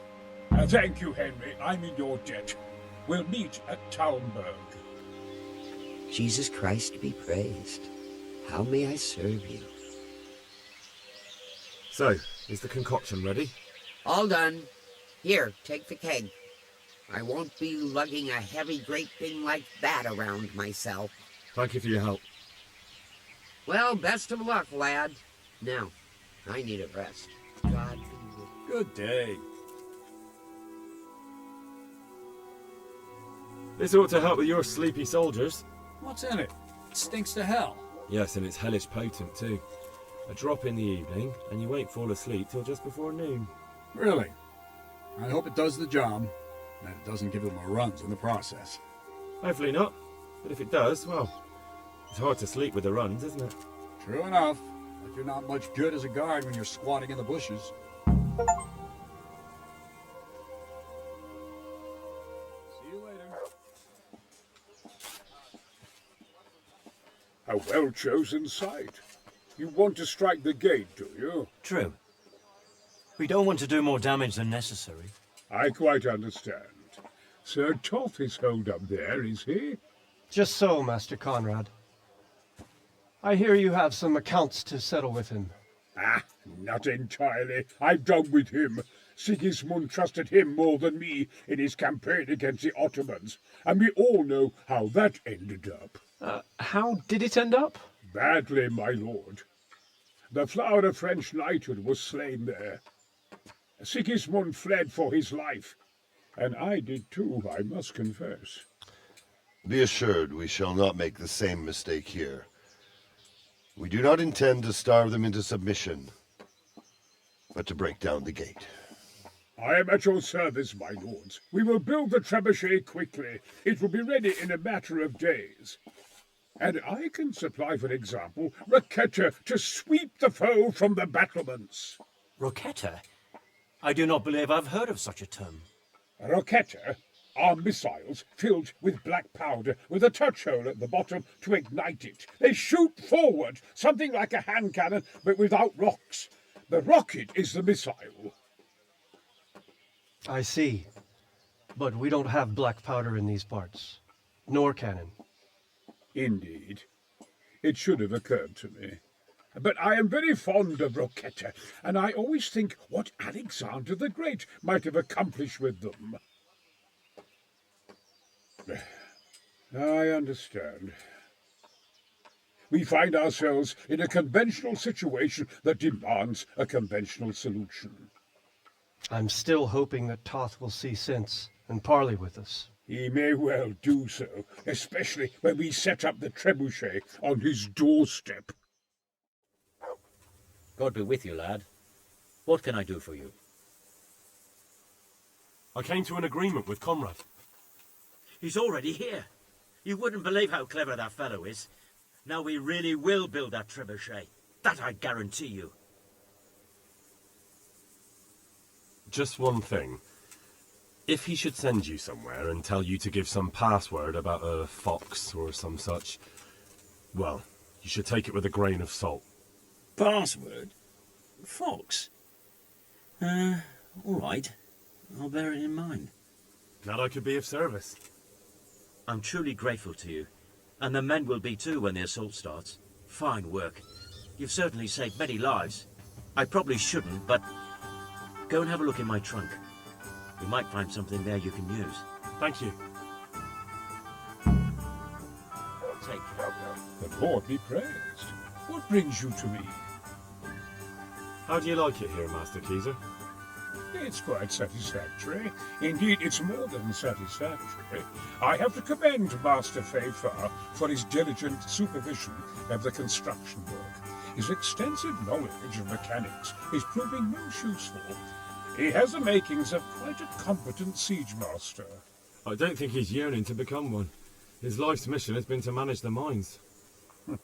We'll see if he feels the same after he has a crack at firing our trebuchet. It's a sight to knock the wind out of any man, especially if he's standing too close. Master Fayfar, how's the trebuchet construction going? Much better now that I have Master Keezer to help me. Although, to be quite honest, it's more a case of me helping him. I'm taking note and learning as I go. Next time round, you'll be the siege master. I rather hope there won't be a next time. How much longer do you think it will take? I wouldn't like to hazard a guess. As I understand it, the base is quick to make, but the other parts are more complicated. And then there's all the balancing and setting the trajectory and range. I see. Well, I hope it's ready soon. So do I, Henry.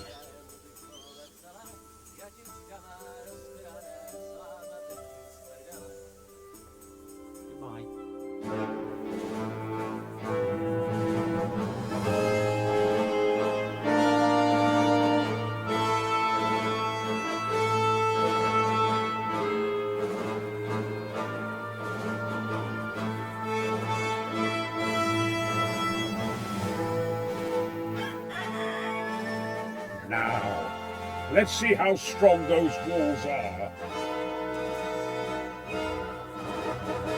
Let it rip!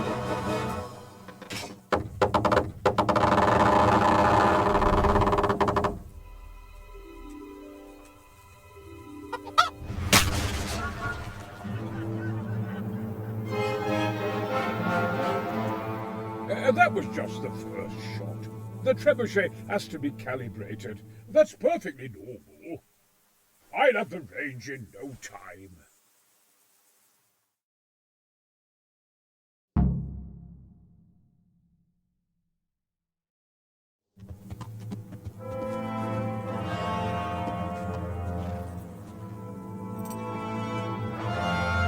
Move! Move! Damn it, I have to get to Sir Divish! Sir! They're coming. There's no time. Someone bring water. Breathe, man. You'll be all right. Who's coming? There's an army on the way. And they're carrying the colors of Havel Medic of Waldeck. And they're very close. Have a medic. He's surely not coming to help us. Not that bastard. I have a score to settle with him.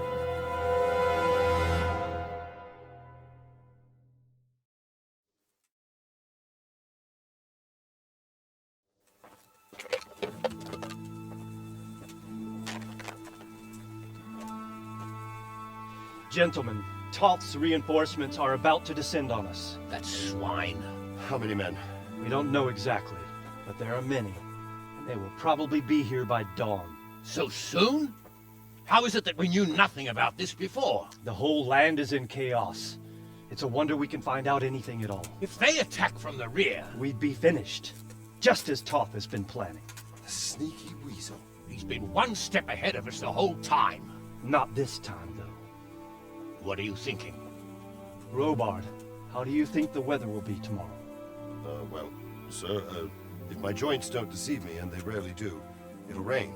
It'll rain buckets. Here. We'll make a stand here, I and Radzig's men.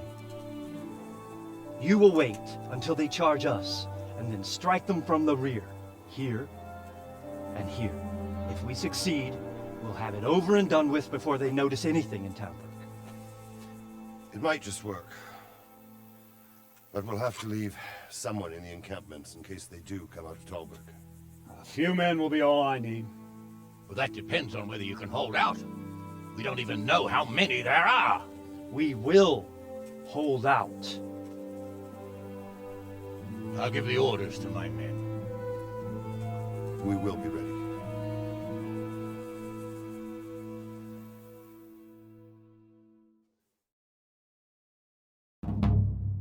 My part in the battle, sir. I wanted to go with the Skalitz men. I need more than that from you. More, sir? If we can't hold out at the quarry, we're finished. You, I, Hanish, and Radzik. And since Hanish is commanding the flank attack, Radzik is captive, and I'm wounded, Captain Robard will be leading on the field. Of course. Who better? There's no question Robard's a good commander. But many of the men will be from Skalitz. We need someone there who knows them and has their respect. Sir? I mean you, Henry. But that is... Sir, do you really think I'm someone the men could look up to? Henry, if it weren't for you, we wouldn't even be here today. And everyone knows that. Except you, it seems. In the battle, you and a group of Skalitz men will be concealed in the woods over the road. But, sir, I think I should... Quiet! Don't underestimate the task I'm setting you. You'll have to keep nervous men on a short rein and not attack too soon. And then conduct the attack on the rear so fiercely and quickly that the foe has no chance to react. If the line should start to break, we need someone with their head firmly on their shoulders to keep control of the men. Very well, sir. That's what I like to hear. When you're ready, go and join the Skalitz men. They'll be mustering in the woods above the road to Ratay.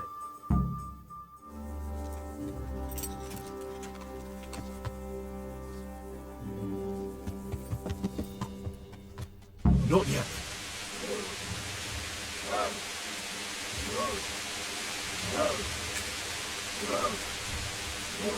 Easy. Easy. Just a little longer. Easy, mate.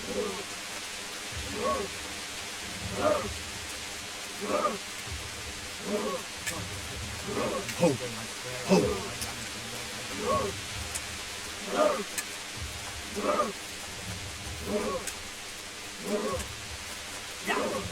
They were expecting us! First troops to the bridge! Break through! Vanguard! To the left! And the rest, come with me! We'll fight the bastards! At them! Charge! Grind those horsens into the dirt!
Here's their leader. What? This boy? You should show a little more respect, Divish. You'll need it when you kneel before Istvan. Oh, now the pup shows his teeth. Istvan, you say? Not Sir Istvan? Or Lord Toth? Just how intimate are the two of you? I know him. He's Eric, Toth's captain and right-hand man. Finally, some good news. Shackle him and guard him closely. Those bastards want to destroy our trebuchet.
Yeah.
Well?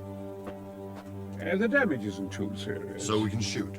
Not just yet. Sir, what are we waiting for? You've heard his threats, Robard. Do you want him to kill Radzik and my wife? We have to consider all our options. And it would be a shame to destroy the castle, too. But how do we get that rat out of there? Sir, I might have a solution. What about exchanging hostages? He was the captain at Vranyik, and he brought Istvan's reinforcements here. He seems to be on very, intimate terms with Toth. He might be able to tell us something. And he might even be as valuable to his lord as Lady Stephanie and my father are to us. You're your father's son, by God. You're a godsend, lad. You're right. We'll interrogate this whore son, and then decide what to do next. Come to my tent when you've rested.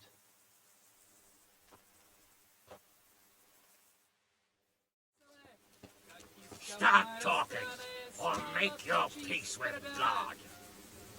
Do your worst. I won't betray my lord. Ah, Henry, just the man I want. This fool would rather hang than sing. You know more about him than we do, so maybe you can get something out of him. Well now, Eric. It is Eric, isn't it? Looks like the boot's on the other foot this time, doesn't it? Fuck you. You need to change your tone. If you start being nice, you might just come out of this alive. So now I'll ask you a few questions, and you better think carefully about how you answer them. Who is this Toth? He's an orphan, same as me. The Turks killed his parents, so he started killing Turks. Sigismund needed men like that, so Istvan ended up in his service. How did you meet him? He killed my parents. What? Toth killed your parents? You could never understand.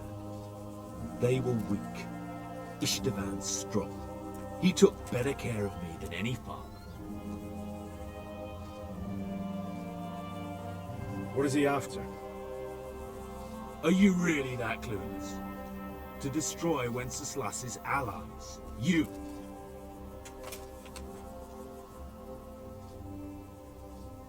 Who does he take his orders from? Are you stupid? He works for Sigismund. How many men does he have in the castle? How should I know? There were nearly 70 of us at the beginning, but there's probably not even half left. But that's still more than there ever were in that castle. More than enough to defend it.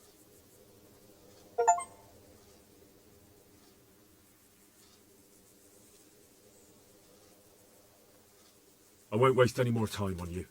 You could have saved yourself, but apparently you value your master's skin more than your own. I don't need to save myself. Istvan will save me. And he'll kill every last one of you. Why should he save you? He'll sacrifice you, just like everyone in Vranyik and Pribyslavitz. You're nothing but a common bandit. You don't know anything. He'll come for me, and anyone who lays a finger on me will pay dearly. Now I'm curious. Why would he care that much about you? Could it be your lovers? You'd never understand. For a while there, I thought we'd get nothing out of him. But in the end, he spilled his guts. I thought you were much too easy on him. But it seems your approach was the right one. Well done, lad. Anyway, it's clear that young fellow is no ordinary brigand. And he believes Toth cares about him. We'll just have to see if the bastard cares as much about him as Divish does about his wife and you about your father. Well, Divish, I think the time has come to find out just how much Toth values our hostage. Do you want to parley with him yourself? I think I'll leave that to you, Anish. So be it. I'll do my utmost. Bring the hostage below the battlements.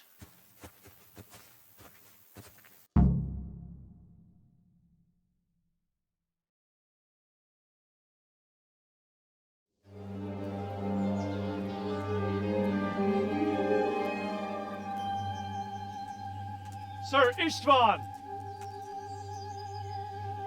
What is it? Did our neighbourly visit catch you unprepared? A little, but we've settled in nicely. And this fellow is enjoying our company so much, we simply can't get rid of him. It seems we are in similar situations. Perhaps it's time to send our respective guests home. Not a chance. Do you take me for a fucking fool? Be warned. If anything happens to Eric, I'll let every manjack here have his way with this bitch, and I'll dice Kobila into goulash meat. Nobly spoken, your grace. But for all I know, you may have done that already. Divish, I'm sorry.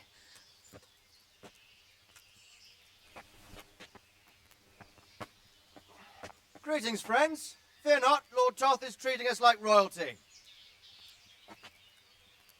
They're unharmed, as you can see. But don't try any tricks, or they won't be for long, Hanush.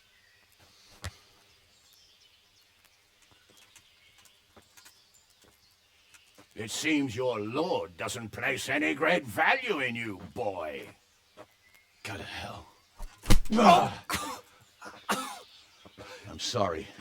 It looks like it's not going to be that easy. Well, at least we know they're alive. I didn't expect much of it anyway. He won't harm them as long as we have this fellow.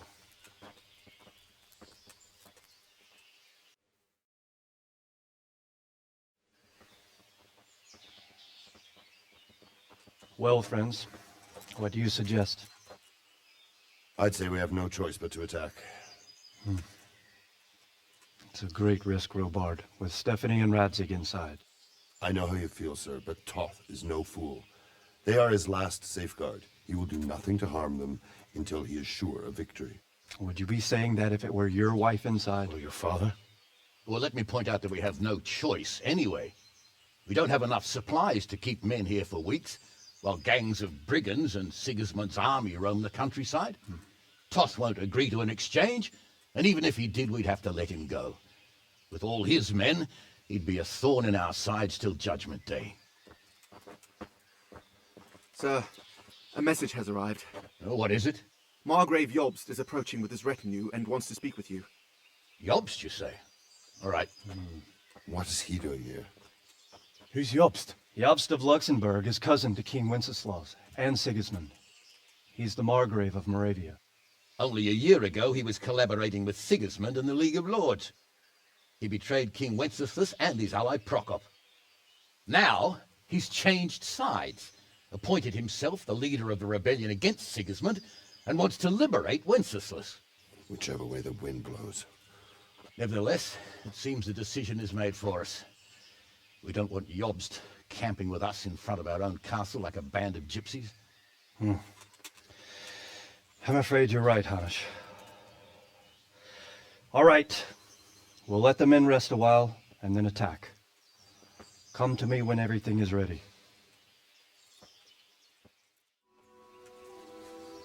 I'm glad you came. At your service, sir. I'm about to give the order to bombard Talmberg. And since it's mainly thanks to you that we still have a trebuchet, I think you should have the honor of the first shot.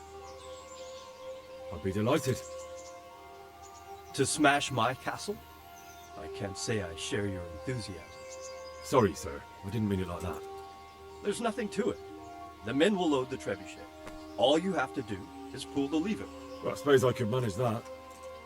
Then we'll bombard Talmberg for several days. Sir Robard will explain what comes next. Take care. How are you? There was precious little in it, and we could have lost everything. That's how it goes in war. But God stood by us. And in the end, they're nothing but a bunch of filthy cutthroats. They're sneak thieves and assassins. But does that make them real soldiers? Well, they're apt to wait till a man nips off into the bushes to relieve himself, lifts up his chainmail tunic and stab him in the back. Personally, I'd rather face a proper soldier. Because you know just who you're up against. That's probably why Todd is giving us such a hard time. Good luck, then.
Divish said...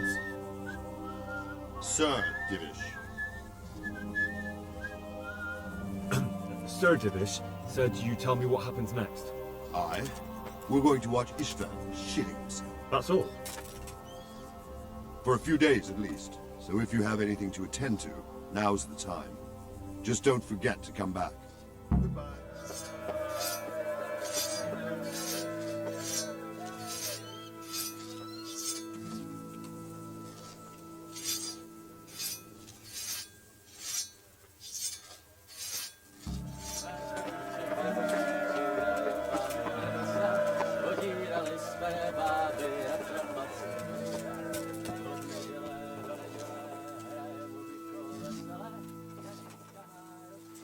Since Sir Divish's colours still aren't flying over Talmberg, I suppose we'll be attacking. Just so. That Istvan's a stubborn bastard. All right. When do we start? There's no reason to wait. Are you really ready? If you need to rest or anything, we can still wait. You won't have another chance until we've won the day. Or until your final rest. I'm ready. Glad to hear it. We're going to attack on two fronts. The north gate and the west wall, which will scale with ladders.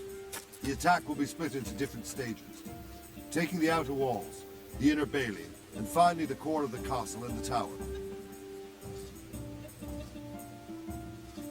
How are we going to attack the gate? We'll try to do as much damage as we can with the trebuchet first. Keyser claims he can even hit it directly. Even if that's true, we'll have to charge through a downpour of enemy arrows all the way to the portcullis. Portcullis? Fortunately, it's wooden, so we'll be able to break it down. But dealing with the defense in the bailey won't be easy.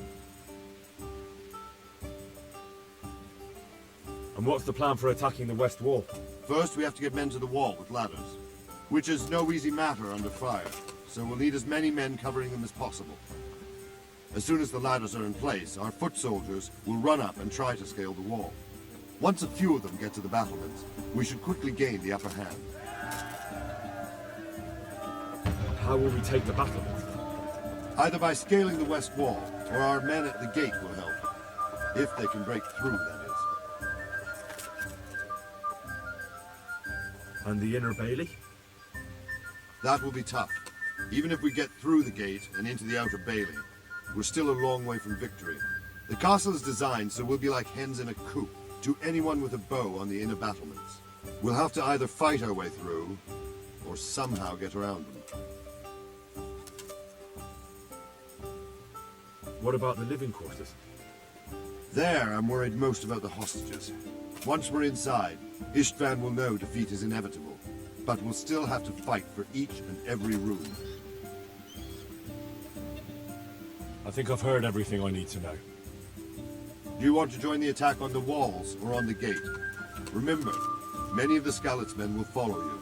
It could make a big difference. I'll help with the attack on the walls. I'm proud of you, Henry. You've changed from an insolent pup into a tough, reliable fighter. And as God is my witness, we will kick those whore sons' arses. A village lad and an old soldier? This man must be shaking in his boots. If he's not shaking, then he doesn't know what he's got coming. Just one last thing, though. No matter how good the plan is, something always gets fucked up. Keep your eyes open and take advantage of every chance. Help your comrades, and don't go rushing in where you're outnumbered. We have to take the castle gradually, one position after another. I'll remember that. Good luck to you, stripling. Good luck to you, old soldier. God be with you.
fuck's sake! Cover yourselves!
Smash them!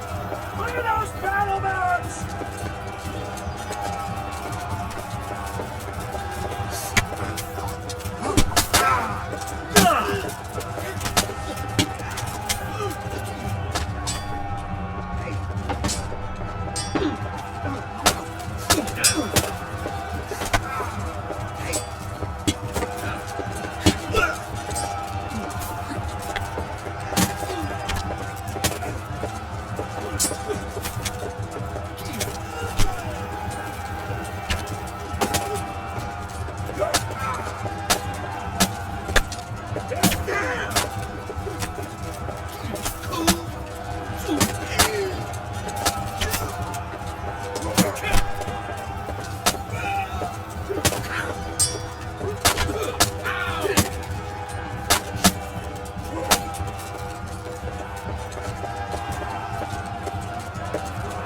We've got them! And now from the south! We'll charge them from the rear!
Sir, we should give the order. Let's see if Istvan Toth can worm his way out of this one. Don't tempt fate, Hamish.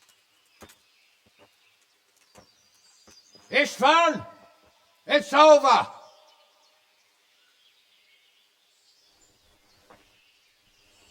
You want us to come and get you? I wouldn't advise that. Your friend Divish wants to see his wife alive again. And Sir Radzig? Are both hostages unharmed? For now, Hanush, unless circumstances change. Well, I'm glad to hear it. My guest is also safe and sound, but he's also quite keen to go home. I imagine you feel the same way. It's been a long time since you warmed yourself at your own hearth. I'm in no hurry. I've plenty of supplies here, grand view and excellent company. What more could I want? Your freedom! Freedom? Freedom to get an arrow in the back? Sir, we're all noblemen here, all bound by honor. I give you my word as a knight and lord, and that of my companions. If you release Lady Stephanie and Sir Radzig, you may leave the castle with your men and go on your way unharmed.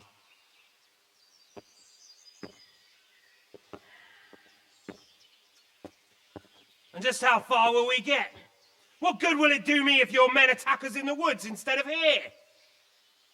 If you give me your word of honor that you will leave and never return, I promise you safe passage to the boundary of this fiefdom. What happens after that is up to you and the will of God Almighty.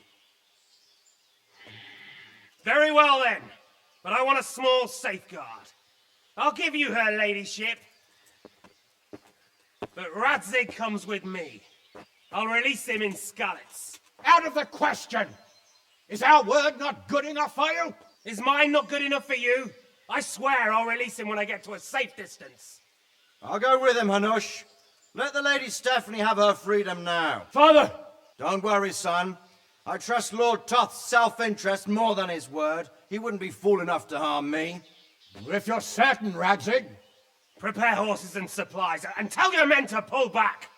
We'll come down. You heard him. Get to work. And any man who breaks this truce answers to me. So, are you really going to let them go? My word is my bond, Henry. He's a cutthroat and a liar. Good men are dead because of him. What's to stop us from skewering him as soon as he sets foot outside? Our honor! If you let him go, he'll do the same again. Or worse. God's justice will find him. Then, you'll get a taste of my mace. If we break our word of honor, we have none. And without honor, we are nothing. Never fear. Your father will be all right. We'll hunt down those vermin yet.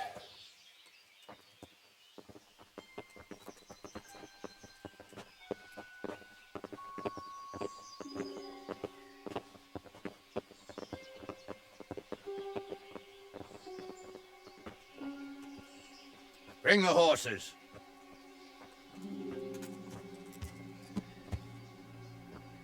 Here she is, as I promised. Not a hair on her head harmed. Divish! Stephanie. Forgive me, husband. I'm sorry For what? for letting them into the castle. Come now, my dear. You're not to blame. I didn't know who he was. He said he was your friend. Never mind. Did he hurt you? No.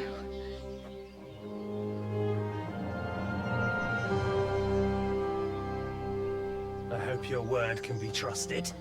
Certainly more than yours. If everything goes as agreed, I'll set Radzig free in Skalitz. If anyone tries to follow us, I'll kill him. We won't. My apologies for keeping you from your father, but you'll see each other soon enough. Oh, I almost forgot. Your sword. I expect you'll want it back after all the trouble you went to. Actually, you know what? I think I'll keep it. As a memento. This isn't over. I'll find you. I look forward to it. Yeah!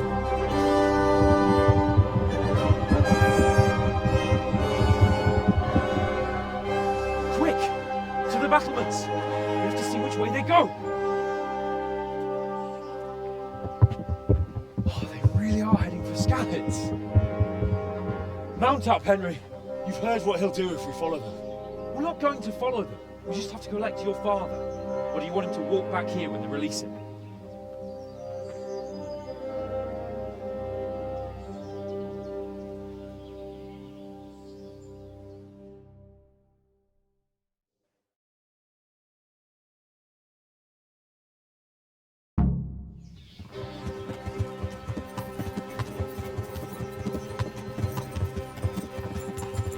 What will you do now? Not long ago, I only made plans 3 days ahead at most. Maybe I really could do something for Rate and its people. Yeah. Something really big. But there'll Yeah. be plenty of time for that later. Yeah. Yeah. Where you found Tom? Sneaking into Brannick all on your own?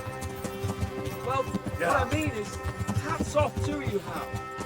You wouldn't catch me doing that. Truth is, I didn't think much about it. I just felt I had to do it. Yeah. Yeah. What should I Yeah. say to him? Don't worry, it'll come to you. You'll see. Well, I just hope he'll be there. Alive.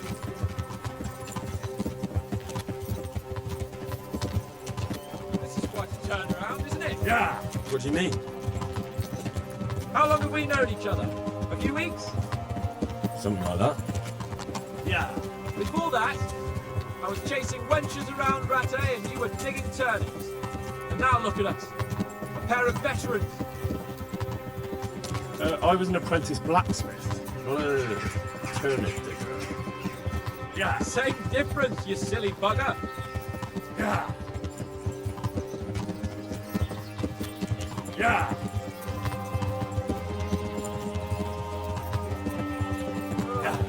What do you think? Will Todd keep his word? Yeah. He's a noble, right?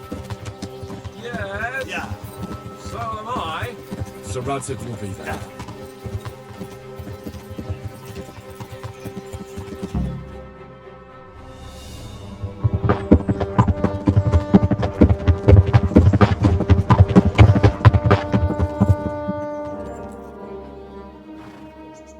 There's no sign of them.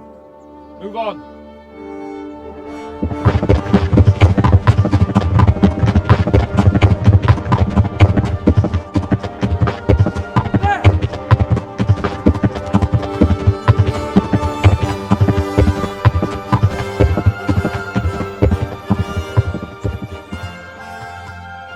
Glad to see Ishban kept his word, sir. Not half as glad as I am, Your Grace. Well, we kept our word too. And now Toth has had his head start and he's fair game. Which way do they go? To the north, but I would be careful, Sir Hans. Fear not, Your Grace. I've twice as many men as he. Well, I won't keep you any longer. I'm sure the two of you have a lot to say to each other. Let's go!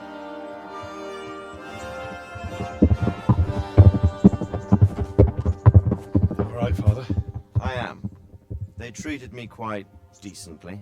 Although they did steal my horse, so I'll have to go back on foot.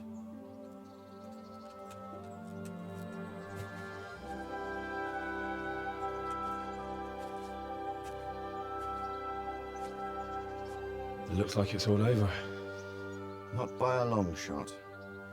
It won't be over until we get this mess cleared up. And catch that bastard. How could we let him go? Would you rather we killed him?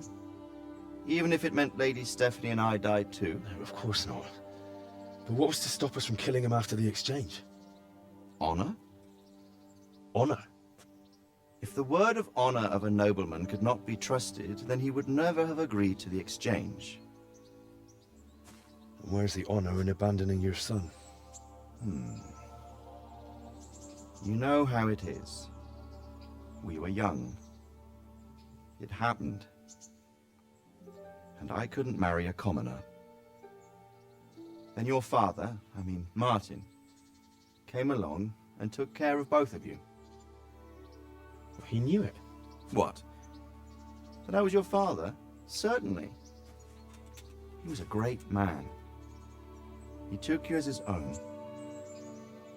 And always kept an eye on you. Of that you can be sure. I know so little about his past. He told you nothing? Oddly enough, even though you don't have his blood, you're very like him. When he was around your age, he became bored of his trade and set out to see the world. He lived through many adventures, even fought in a war. In a war? Yes, in Poland, I believe. And I don't think he cared much for it. That's why he wanted me to stay at home. He spent some time in Prague, then settled in Kuttenberg. But it seems he quarreled with someone there and finally ended up here. You know the rest. I loved him, but even so, I somehow always had a feeling I didn't quite fit in. It was in your blood, I suppose.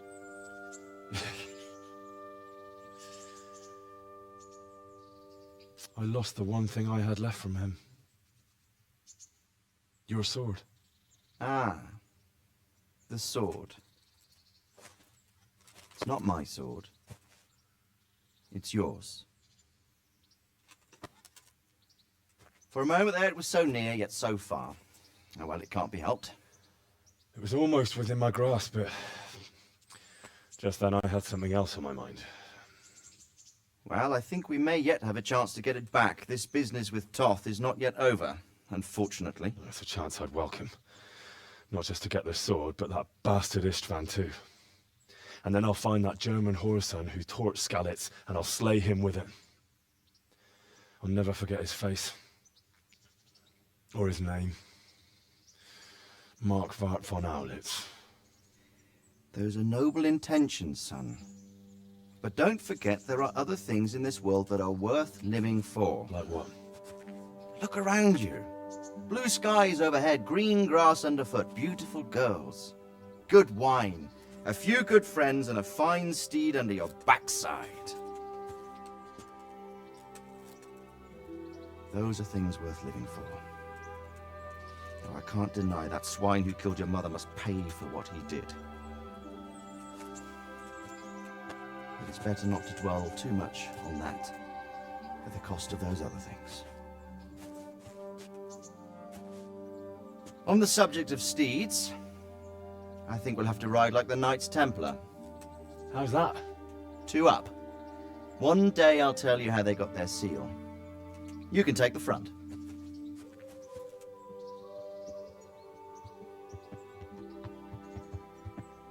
It's like I always imagined it would be, teaching my boy to ride. Although it would be better if you were a little smaller. My word, it's all go today, isn't it? I wonder who this is. I think I know. It's Margrave Jobst. The king's cousin? I wonder what he wants. I guess we'll find out soon enough.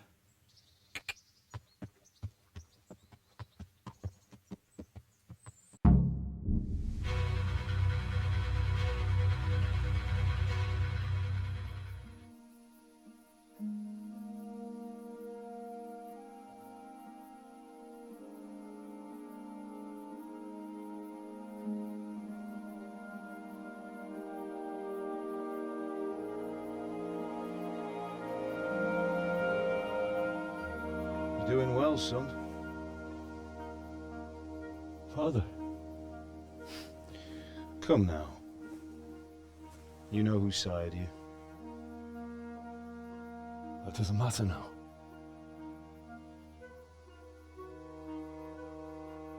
I miss you, Amar. I miss you very much. You'll be fine. We're proud of you. For what? I let you down. I lost the sword. I let that bastard get away. Don't be so hard on yourself. There was nothing you could have done to save us. And someone has to live and carry the torch. As for the sword, it's just a thing. You didn't want me fighting. Now look at me. Standing up to evil isn't the same as sowing its seeds. You did what was right.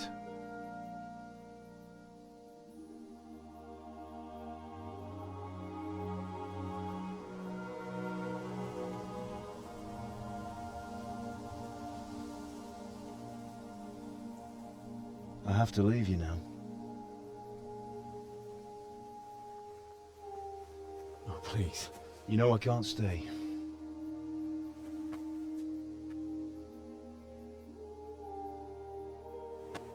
Will I ever see you again? God knows.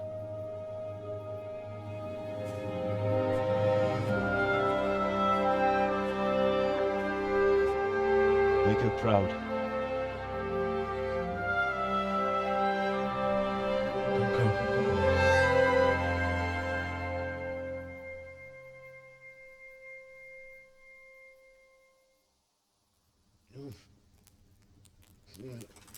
Oh, don't go. No. What on earth were you dreaming about? I couldn't wake you, and it's well past dawn. Sir Radzig wants you at the upper castle. The lords are in council with Jobst. Right. I'll go straight away.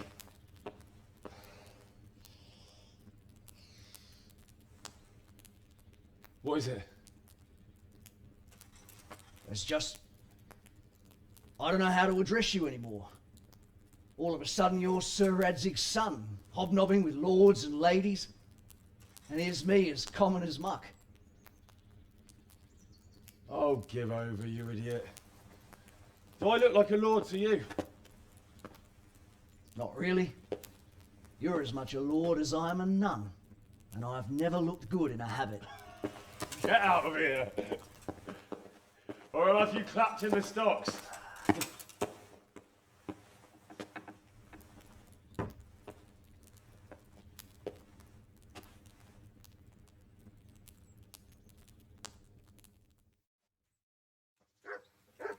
I've got something for you. I know this is your favourite. It is indeed. Thank you.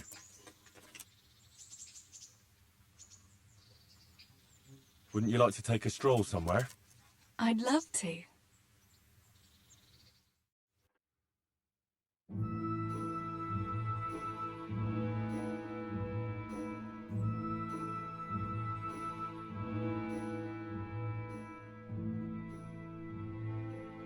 Listen, Teresa. There's something I ought to tell you. What is it? What's troubling you? I'm not quite sure how to tell you, so I'll just spit it out. So Radzig Kobyla is... my father. And King Wenceslas is my cousin. Oh, you really had me going. No, I'm serious. What? But, Henry, how on earth could... I know, it was a shock for me too. It turns out Sir Radzig and my mother had some... romance. Of course, he couldn't marry a commoner. And your father? I mean the blacksmith. God, that sounds so odd. I mean Martin. He knew Sir Radzig from way back. Martin... Pa married her before I was born, to protect her reputation, and raise me as his own. And Sir Radzig allowed it? Sure. Actually, I get a feeling the whole thing was agreed between them. Sir Radzig was glad she wasn't left alone with a child. My God, Henry, that's just... And what will that mean for you? I honestly don't know. You don't know? Well, it all depends on Sir Radzig, doesn't it? As his illegitimate son, I don't have any rights as such. But it's not like I've suddenly become a noble like Capon. And even though Sir Radzig has publicly acknowledged me, well, sort of, it hasn't really changed anything. And if Sir Radzig decided to make a real noble of you, would you want that? I wouldn't. And it's never going to happen anyway. Why not? A bastard remains a bastard. Even if Sir Radzig never had another heir, all his property would go to the king by rights. You might be right. But can't you imagine it? Would you still care for me, the common millmaid, if you were a nobleman? Of course. I'll always be fond of you. Nothing will change that. I'll remember that. I hope you won't regret those words. No fear of that.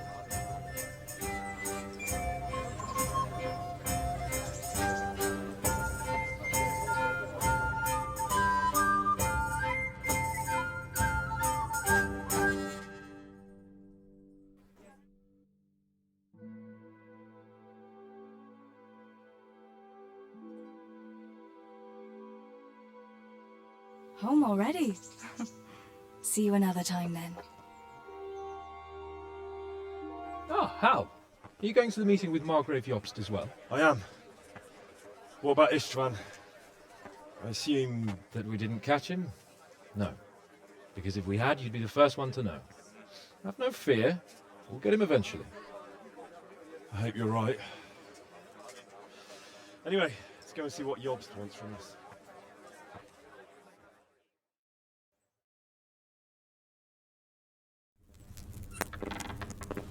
My lords, Christ's blessings on you all. And on you, Lord Gaben. And this is my son, Henry. I didn't know you had a son, Sir Radzig. It came as a bit of a surprise to young Henry, too. This gentleman here is John II of Liechtenstein, a member of my council. I'm honored, gentlemen. Come join us. Margrave Jobst was just about to tell us the reason for his visit. Your Grace? I'm sure we're all agreed, Your Graces, that all this unrest must come to an end. This kingdom needs a king. The question is, which king? My cousin, Wenceslas IV, who is being held in captivity. I have to confess, my lord, that your answer surprises me a little. If I'm correctly informed, until recently you sided with your other cousin, Sigismund. That I cannot deny, and I have always stated my position plainly. But times have changed. How have they changed, Your Grace? Sir, there is one thing on which we undoubtedly concur, that King Wenceslas, unfortunately, did not inherit his father's gift for governing. Sadly, his failures have cost Bohemia, the nobles, and our whole Luxembourg family a great deal of money and effort. How did the king let it go so far, damn it? It's in his temperament. He cares only for wine, women, and the hunt. A king, in fact, who never wanted to be king. Then why didn't he just let his brother have the crown? Young sir, the crown weighs heavy when there are duties to be performed, but to surrender it means giving up great privileges too. But he did surrender power to his brother.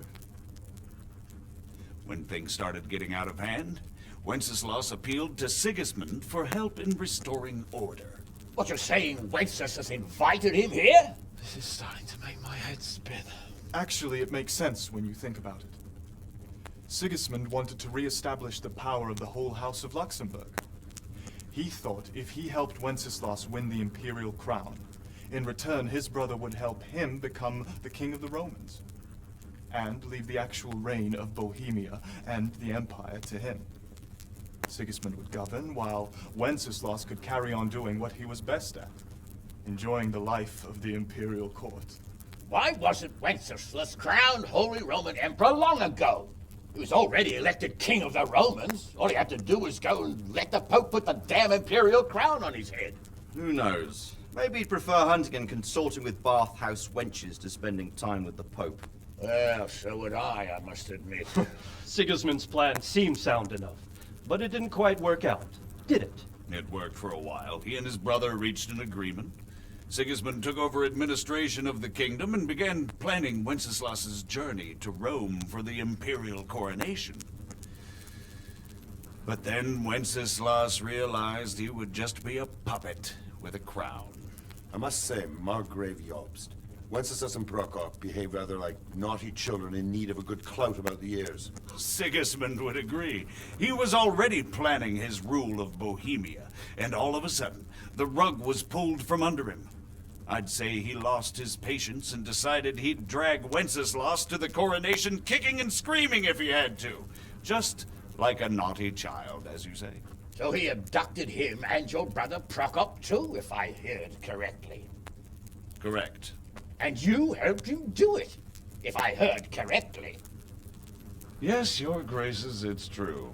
I was there when Sigismund abducted Prokop. I thought everything could somehow be settled, that we could make my brother see sense.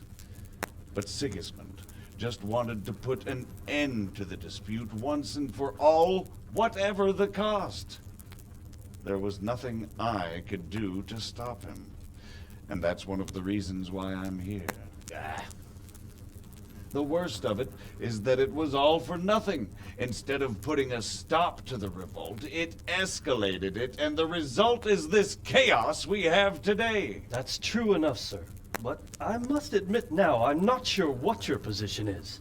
The king is incompetent, but we must protect him? The simple truth, gentlemen, is that for all of Wenceslas's faults, we have no one else. So we'll have to make do with his idleness. People like him, though. But what can we do now? Sigismund has the League of Lords behind him. Otto von Bergolf, Heinrich von Rosenberg. The situation has gotten completely out of control. Now even the nobles of the League of Lords are realizing that Sigismund wasn't the right choice. So now Bergolf is on your side. Are we to assemble an army together with him and face Sigismund on the field of battle? We're not in Hungary now. Such affairs may be settled elegantly, without unnecessary hostilities or expenses. I have negotiated an alliance with the Hungarian bishops, the Polish, and of course the Czech nobility, against Sigismund. Every day he is losing the ground under his feet, and that's why I need your help too. What kind of help, though? Sigismund has a massive army, and Rosenberg, Berghoff, and Prague are behind him. Do you have an army you could face him with? But that's not what I mean at all.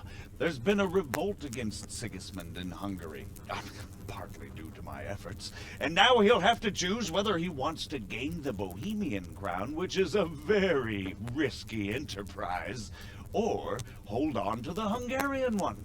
He can't have both. And there's a tough struggle awaiting him in Hungary. I'm not sure he'll win, and Rosenberg and Berghoff know it too. They're not stupid. If the Bohemian nobility stands together, they will turn. We are men of little consequence, Margrave. Radzig here lost everything because of his alliance with Wenceslas. Sir Divish came within a hair of the same fate. Even Rattay is defenseless against Sigismund and the League of Lords. What's more, your grace, King Wenceslas languishes in captivity in Vienna. He can't rule too well from there. And what do you propose? To sit with your arms folded till the Bohemian lands are turned to ashes like Skalitz? We have to put a stop to this senseless war! And do you know, sir, what the true position of the League of Lords is? I'm not on the best of terms with them at this moment, so you'll have to ask them yourselves. Yes. Why not? I'll go and visit Berghoff at his castle and we'll see what he tells me. You know, that's not such a bad idea, young sir. True. Though a little risky. I doubt Berghoff would harm a blue-blooded envoy. And you can find out what he has to say about developments and what the League of Lords is planning. Then we'll decide what to do next. I'll help you compose a letter to him. I'd like Henry to come with me. Why not? He's proven himself an able investigator, and he'll also be a good bodyguard if anything should happen. And I'll send Sir John here to Gutenberg to be my eyes and ears there. I believe both your reports will help us get a better grip on the situation. When can you set out? Just as soon as I've packed my things. Excellent. Margrave Jobst and I will draft the letter. Get ready, and we'll meet back here.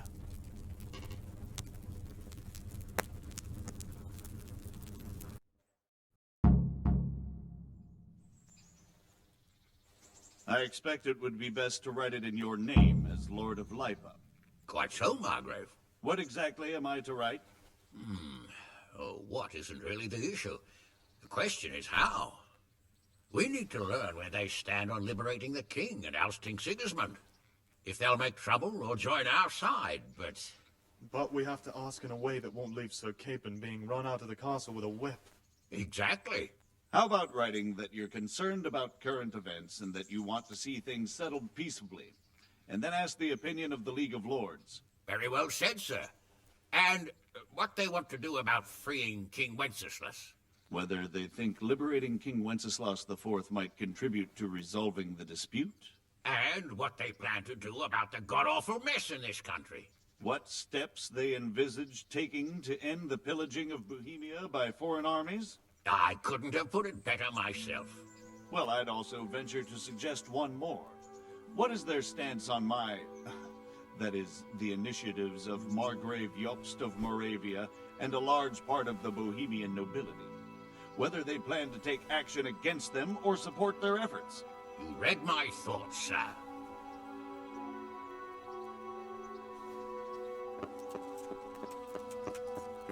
So, what do you think of Margrave Jobst, Bernard? From what I've heard about him, I wouldn't trust him if he told me rain was wet. I feel the same. It's never wise to trust a man who's turned his coat more than once. Exactly. And I don't buy that business with Prokop. He double-crossed his own brother, and the rest is just his cover-up. On the other hand, if anyone has a chance to oust Sigismund and keep the nobility on his side, it has to be Jobst.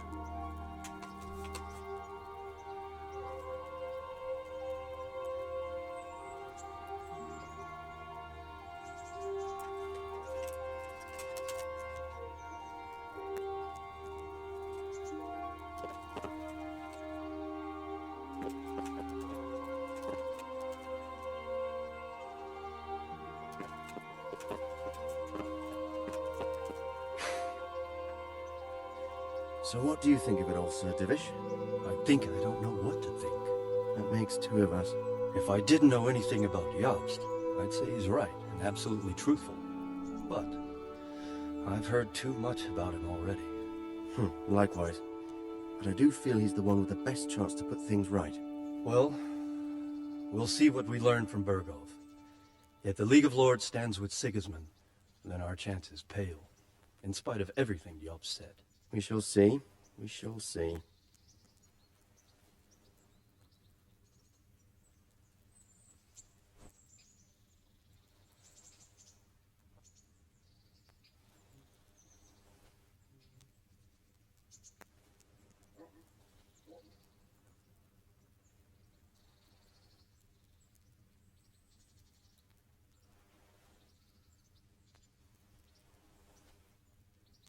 So, it looks like you're off on a mission. Yes, I can't wait. I don't want to dampen your spirits, my boy, but watch out. These are evil times, and who knows what can happen along the way. Not to mention that Bergov is no saint. Don't worry. I know. You've shown you can fend for yourself, but do take care. You'll be travelling as Lord Capon's bodyguard. You'll be there to make sure nothing untoward happens to him. Keep your eyes peeled and your ears wide open. What Bergov tells you is one thing, but what you see may be quite another. Rest assured, Father. And don't get embroiled in anything else. Just hand over the letter, hear out his reply, and return. Yes. Very well. Bergov is at Trotsky Castle. I think you'll find it quite an eye-opener. It's one of the finest castles in the land. It's 3 days' ride from here, so unless you hit a snag along the way, you'll be back soon enough.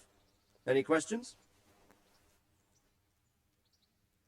I'm getting a bit lost in the Luxembourg lineage. It all seems a bit too tangled. The Luxembourgs have ruled the Empire and Bohemia for almost 100 years now. Emperor Charles brought this land to prominence. When he was in power, things had never been so good. Wenceslas and Sigismund are his sons, but by different mothers. Jobst and Prokop are their cousins. They were entrusted with governing Moravia. But instead, they've been in a bitter armed feud for years. And now Sigismund's fallen out with Wenceslas. Wenceslas also had another brother, the youngest, John of Görlitz, who was most probably poisoned. They seem like a hot-blooded lot. It's hard to keep up with their affairs, since they tend to change their alliances from one day to the next. Who is he really, this Jobst? The cousin of King Wenceslas. He's the Margrave of Moravia. I admit I don't know what to make of him myself. Until recently, he was allied with the League of Lords. For a time, he even served Rupert of the Palatinate against the king. And now suddenly, he's reversed his position. I don't know what led him to do it, and one can't help being suspicious. It's best to keep a watchful eye on him, but he really is the leader of the resistance against Sigismund these days. We'll just have to see how it all turns out. I'm a bit concerned so many people seem to think so little of King Wenceslas. You knew him, didn't you? What's he really like? Well, there's no straightforward answer to that question. He certainly makes a great hunting and drinking companion, but he can be very fiery and impetuous when things don't go how he'd like them. He never had much of a head for high office. He finds it tiresome. But once a man's grasped the scepter, it's hard to let it go again. You can't just abscond. You've seen for yourself what happens when he disappears for a few months. Better a bad but legitimate king than a bloody war over the throne. Who is this Prokop that Job spoke of? Jobst's brother, the king's cousin. He and Jobst warred over Moravian supremacy for years. Then they were allies for a while, betrayed Wenceslas and sided with Rupert of the Palatinate. But after Sigismund abducted Wenceslas, Prokop fomented a revolt against him, and Sigismund had him captured. Politics. Make of it what you will. I, for one, can't make head or tail of it most of the time. The League of Lords and that Berghoff we're off to see. Who are they exactly? The lords of the powerful houses. Heinrich of Rosenberg, Otto of Berghoff, Heinrich of Radetz, and others. They're unhappy with the way their influence declined after Wenceslas surrounded himself with the lesser orders of nobility. They abducted the king years ago and made him bow to their will. They got away with it that time, and now they've joined forces with Sigismund and done it again. But now it seems that Sigismund's behavior is starting to rub them up the wrong way, so they may well be thinking twice. We'll see what Berghoff has to say. I don't know all that much about Sigismund. He's the king's younger brother and king of Hungary in his own right. 7 years ago, he led a crusade against the Turks and was defeated at Nicopolis. Some say it was due to the recklessness of the French knights, most of whom were mercilessly slaughtered. Sigismund is ambitious and capable. He might well make a better ruler than Wenceslas, but he's arrogant, and to our misfortune, brutal. Not long ago, he himself was held captive by the Hungarian nobility. They dislike him as much as some of the Czech and German noblemen do his brother Wenceslas. Ironically, Wenceslas joined forces with Jobst to liberate him, and now this is how Sigismund repays his brother. There's no doubt about it, God does move in mysterious ways. Rupert of the Palatinate. That's a name I hadn't heard before today. Rupert is the Prince-Elector of the Palatinate. What's a Prince-Elector? The Prince-Electors are dignitaries of the Holy Roman Empire who have the right to elect the King of the Romans, who would then be crowned Holy Roman Emperor by the Pope. Rupert took the title for himself with the help of 3 other Prince-Electors, even though Wenceslas had already been appointed. Some of the nobility in the empire recognized Rupert's claim, but when he went to Rome to be crowned emperor, it turned into a fiasco. Now he's doing his utmost to get Wenceslas to acknowledge him, but so far without success. So, now we have 2 kings of the Romans. Jobst sided with Sigismund for a while, but now he's switched allegiance. He seems to do that quite a lot. That young man, Sir John of Liechtenstein. Why is he here? The Liechtensteins are a powerful Austrian family, with estates in Austria and Moravia. Sir John sits on Jobst's council. Since the king's being held captive in Vienna, I suppose it makes sense to have a powerful Austrian house as allies. It could be very useful. That's about all. Very well. Take the letter from Sir Hanush. And good luck, son.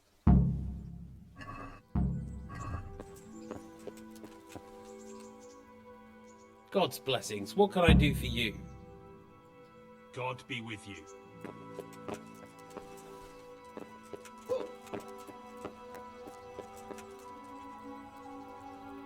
How are you? What do you think of Job's speech, Sir Robard? Honestly, lad, I wouldn't trust a word he says. He'll drag us into something, and when the going gets tough, he'll turn tail and leave us to deal with the consequences.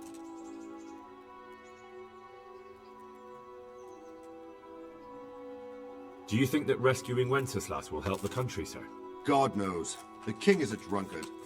If he governed instead of boozing, wenching at the baths and hunting, there'd be peace and order. Quite honestly, I'm not surprised the Germans deposed him, or that Sigismund's patience ran out. Why? Wenceslas himself sent for Sigismund to help him, and made an agreement with him. And when Sigismund started acting as agreed, Wenceslas double-crossed him and claimed the agreement was invalid, just because he no longer liked it. What would you have done in Sigismund's place? On the other hand, now we've seen what Sigismund has been getting up to here, it's clear he's no better a sovereign than his brother.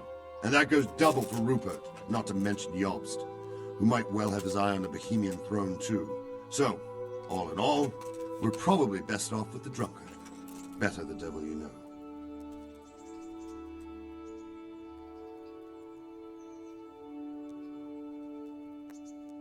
Good. That was all I needed to know. Thank you, sir. You're welcome. Bear up, and take care of yourself. The world's a dangerous place, and Bergov's a dangerous man. God be with you.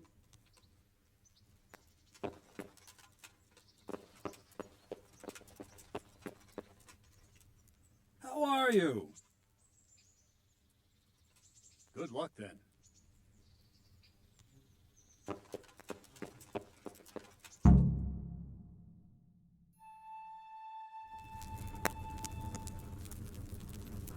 I believe we have written it well, gentlemen. Without a doubt. No one could deduce from this whether we are Sigismund's allies or foes. I must travel back to Brno now, but soon I will go to Brandenburg and I will stop here on the way back. By then, Sir Capon should be back and we can discuss how to proceed. Right. Before you leave, my lord, there is one thing that gives me no rest. Why did Sigismund come as a foe? It makes no sense. If I may, sir, I think I can explain. Oh, please enlighten us, young sir. I live not far from Hungary, where Sigismund reigns. It is a savage country, and the constant war with the Turks has hardened the people. They need a monarch with an iron hand. So when Sigismund felt the wind of revolt, he reacted as he would at home. Only what works on the Hungarian nobles does not work here in Bohemia. Bringing order is one thing, but slaughtering and pillaging with a horde of barbarians quite another. What purpose does that serve? But Sigismund did give the Bohemian nobles a chance to take his side. It was only when they refused his ultimatum that he lost patience and took to the sword. As for the barbarians, he could afford nothing better. The Hungarian nobility would gain nothing from joining his campaign in Bohemia. He didn't have enough coin for a regular army, and so he recruited the Cumans. What he does not pay them, they make up for in plunder. But in the end, he didn't have enough to even satisfy the Cumans. That's why he raided Gutenberg and Skalitz. He wanted the silver. That makes sense. My lords, how's the letter coming along? It's done. Then we can be on our way. Now remember what we said, boy. All you have to do is deliver the letter, listen to the answer, and come back here. Don't provoke Berghoff in any way. Provoke? Me? Never, Uncle. We'll be back in a few days. Farewell, your graces. Come, Henry, my men are waiting. I wish you Godspeed.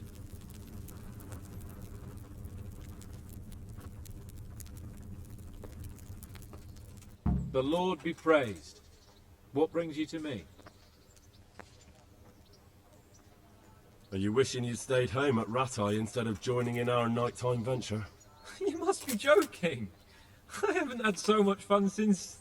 actually ever. Really? Despite being wounded? Actually, you missed the best part.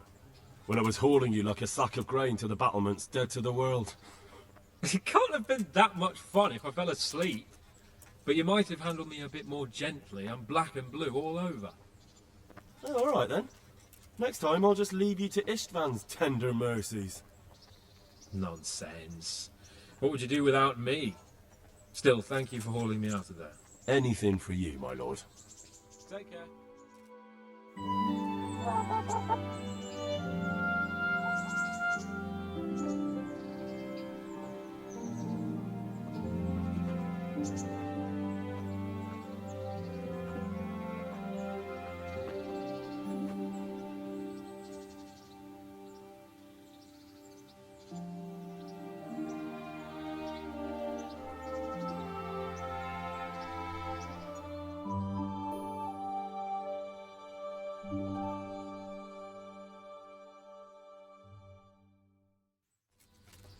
How about it, Henry? Can we go? Are you ready for this? Of course. At last I'll get to see more of the country and have a bit of an outing. Quite.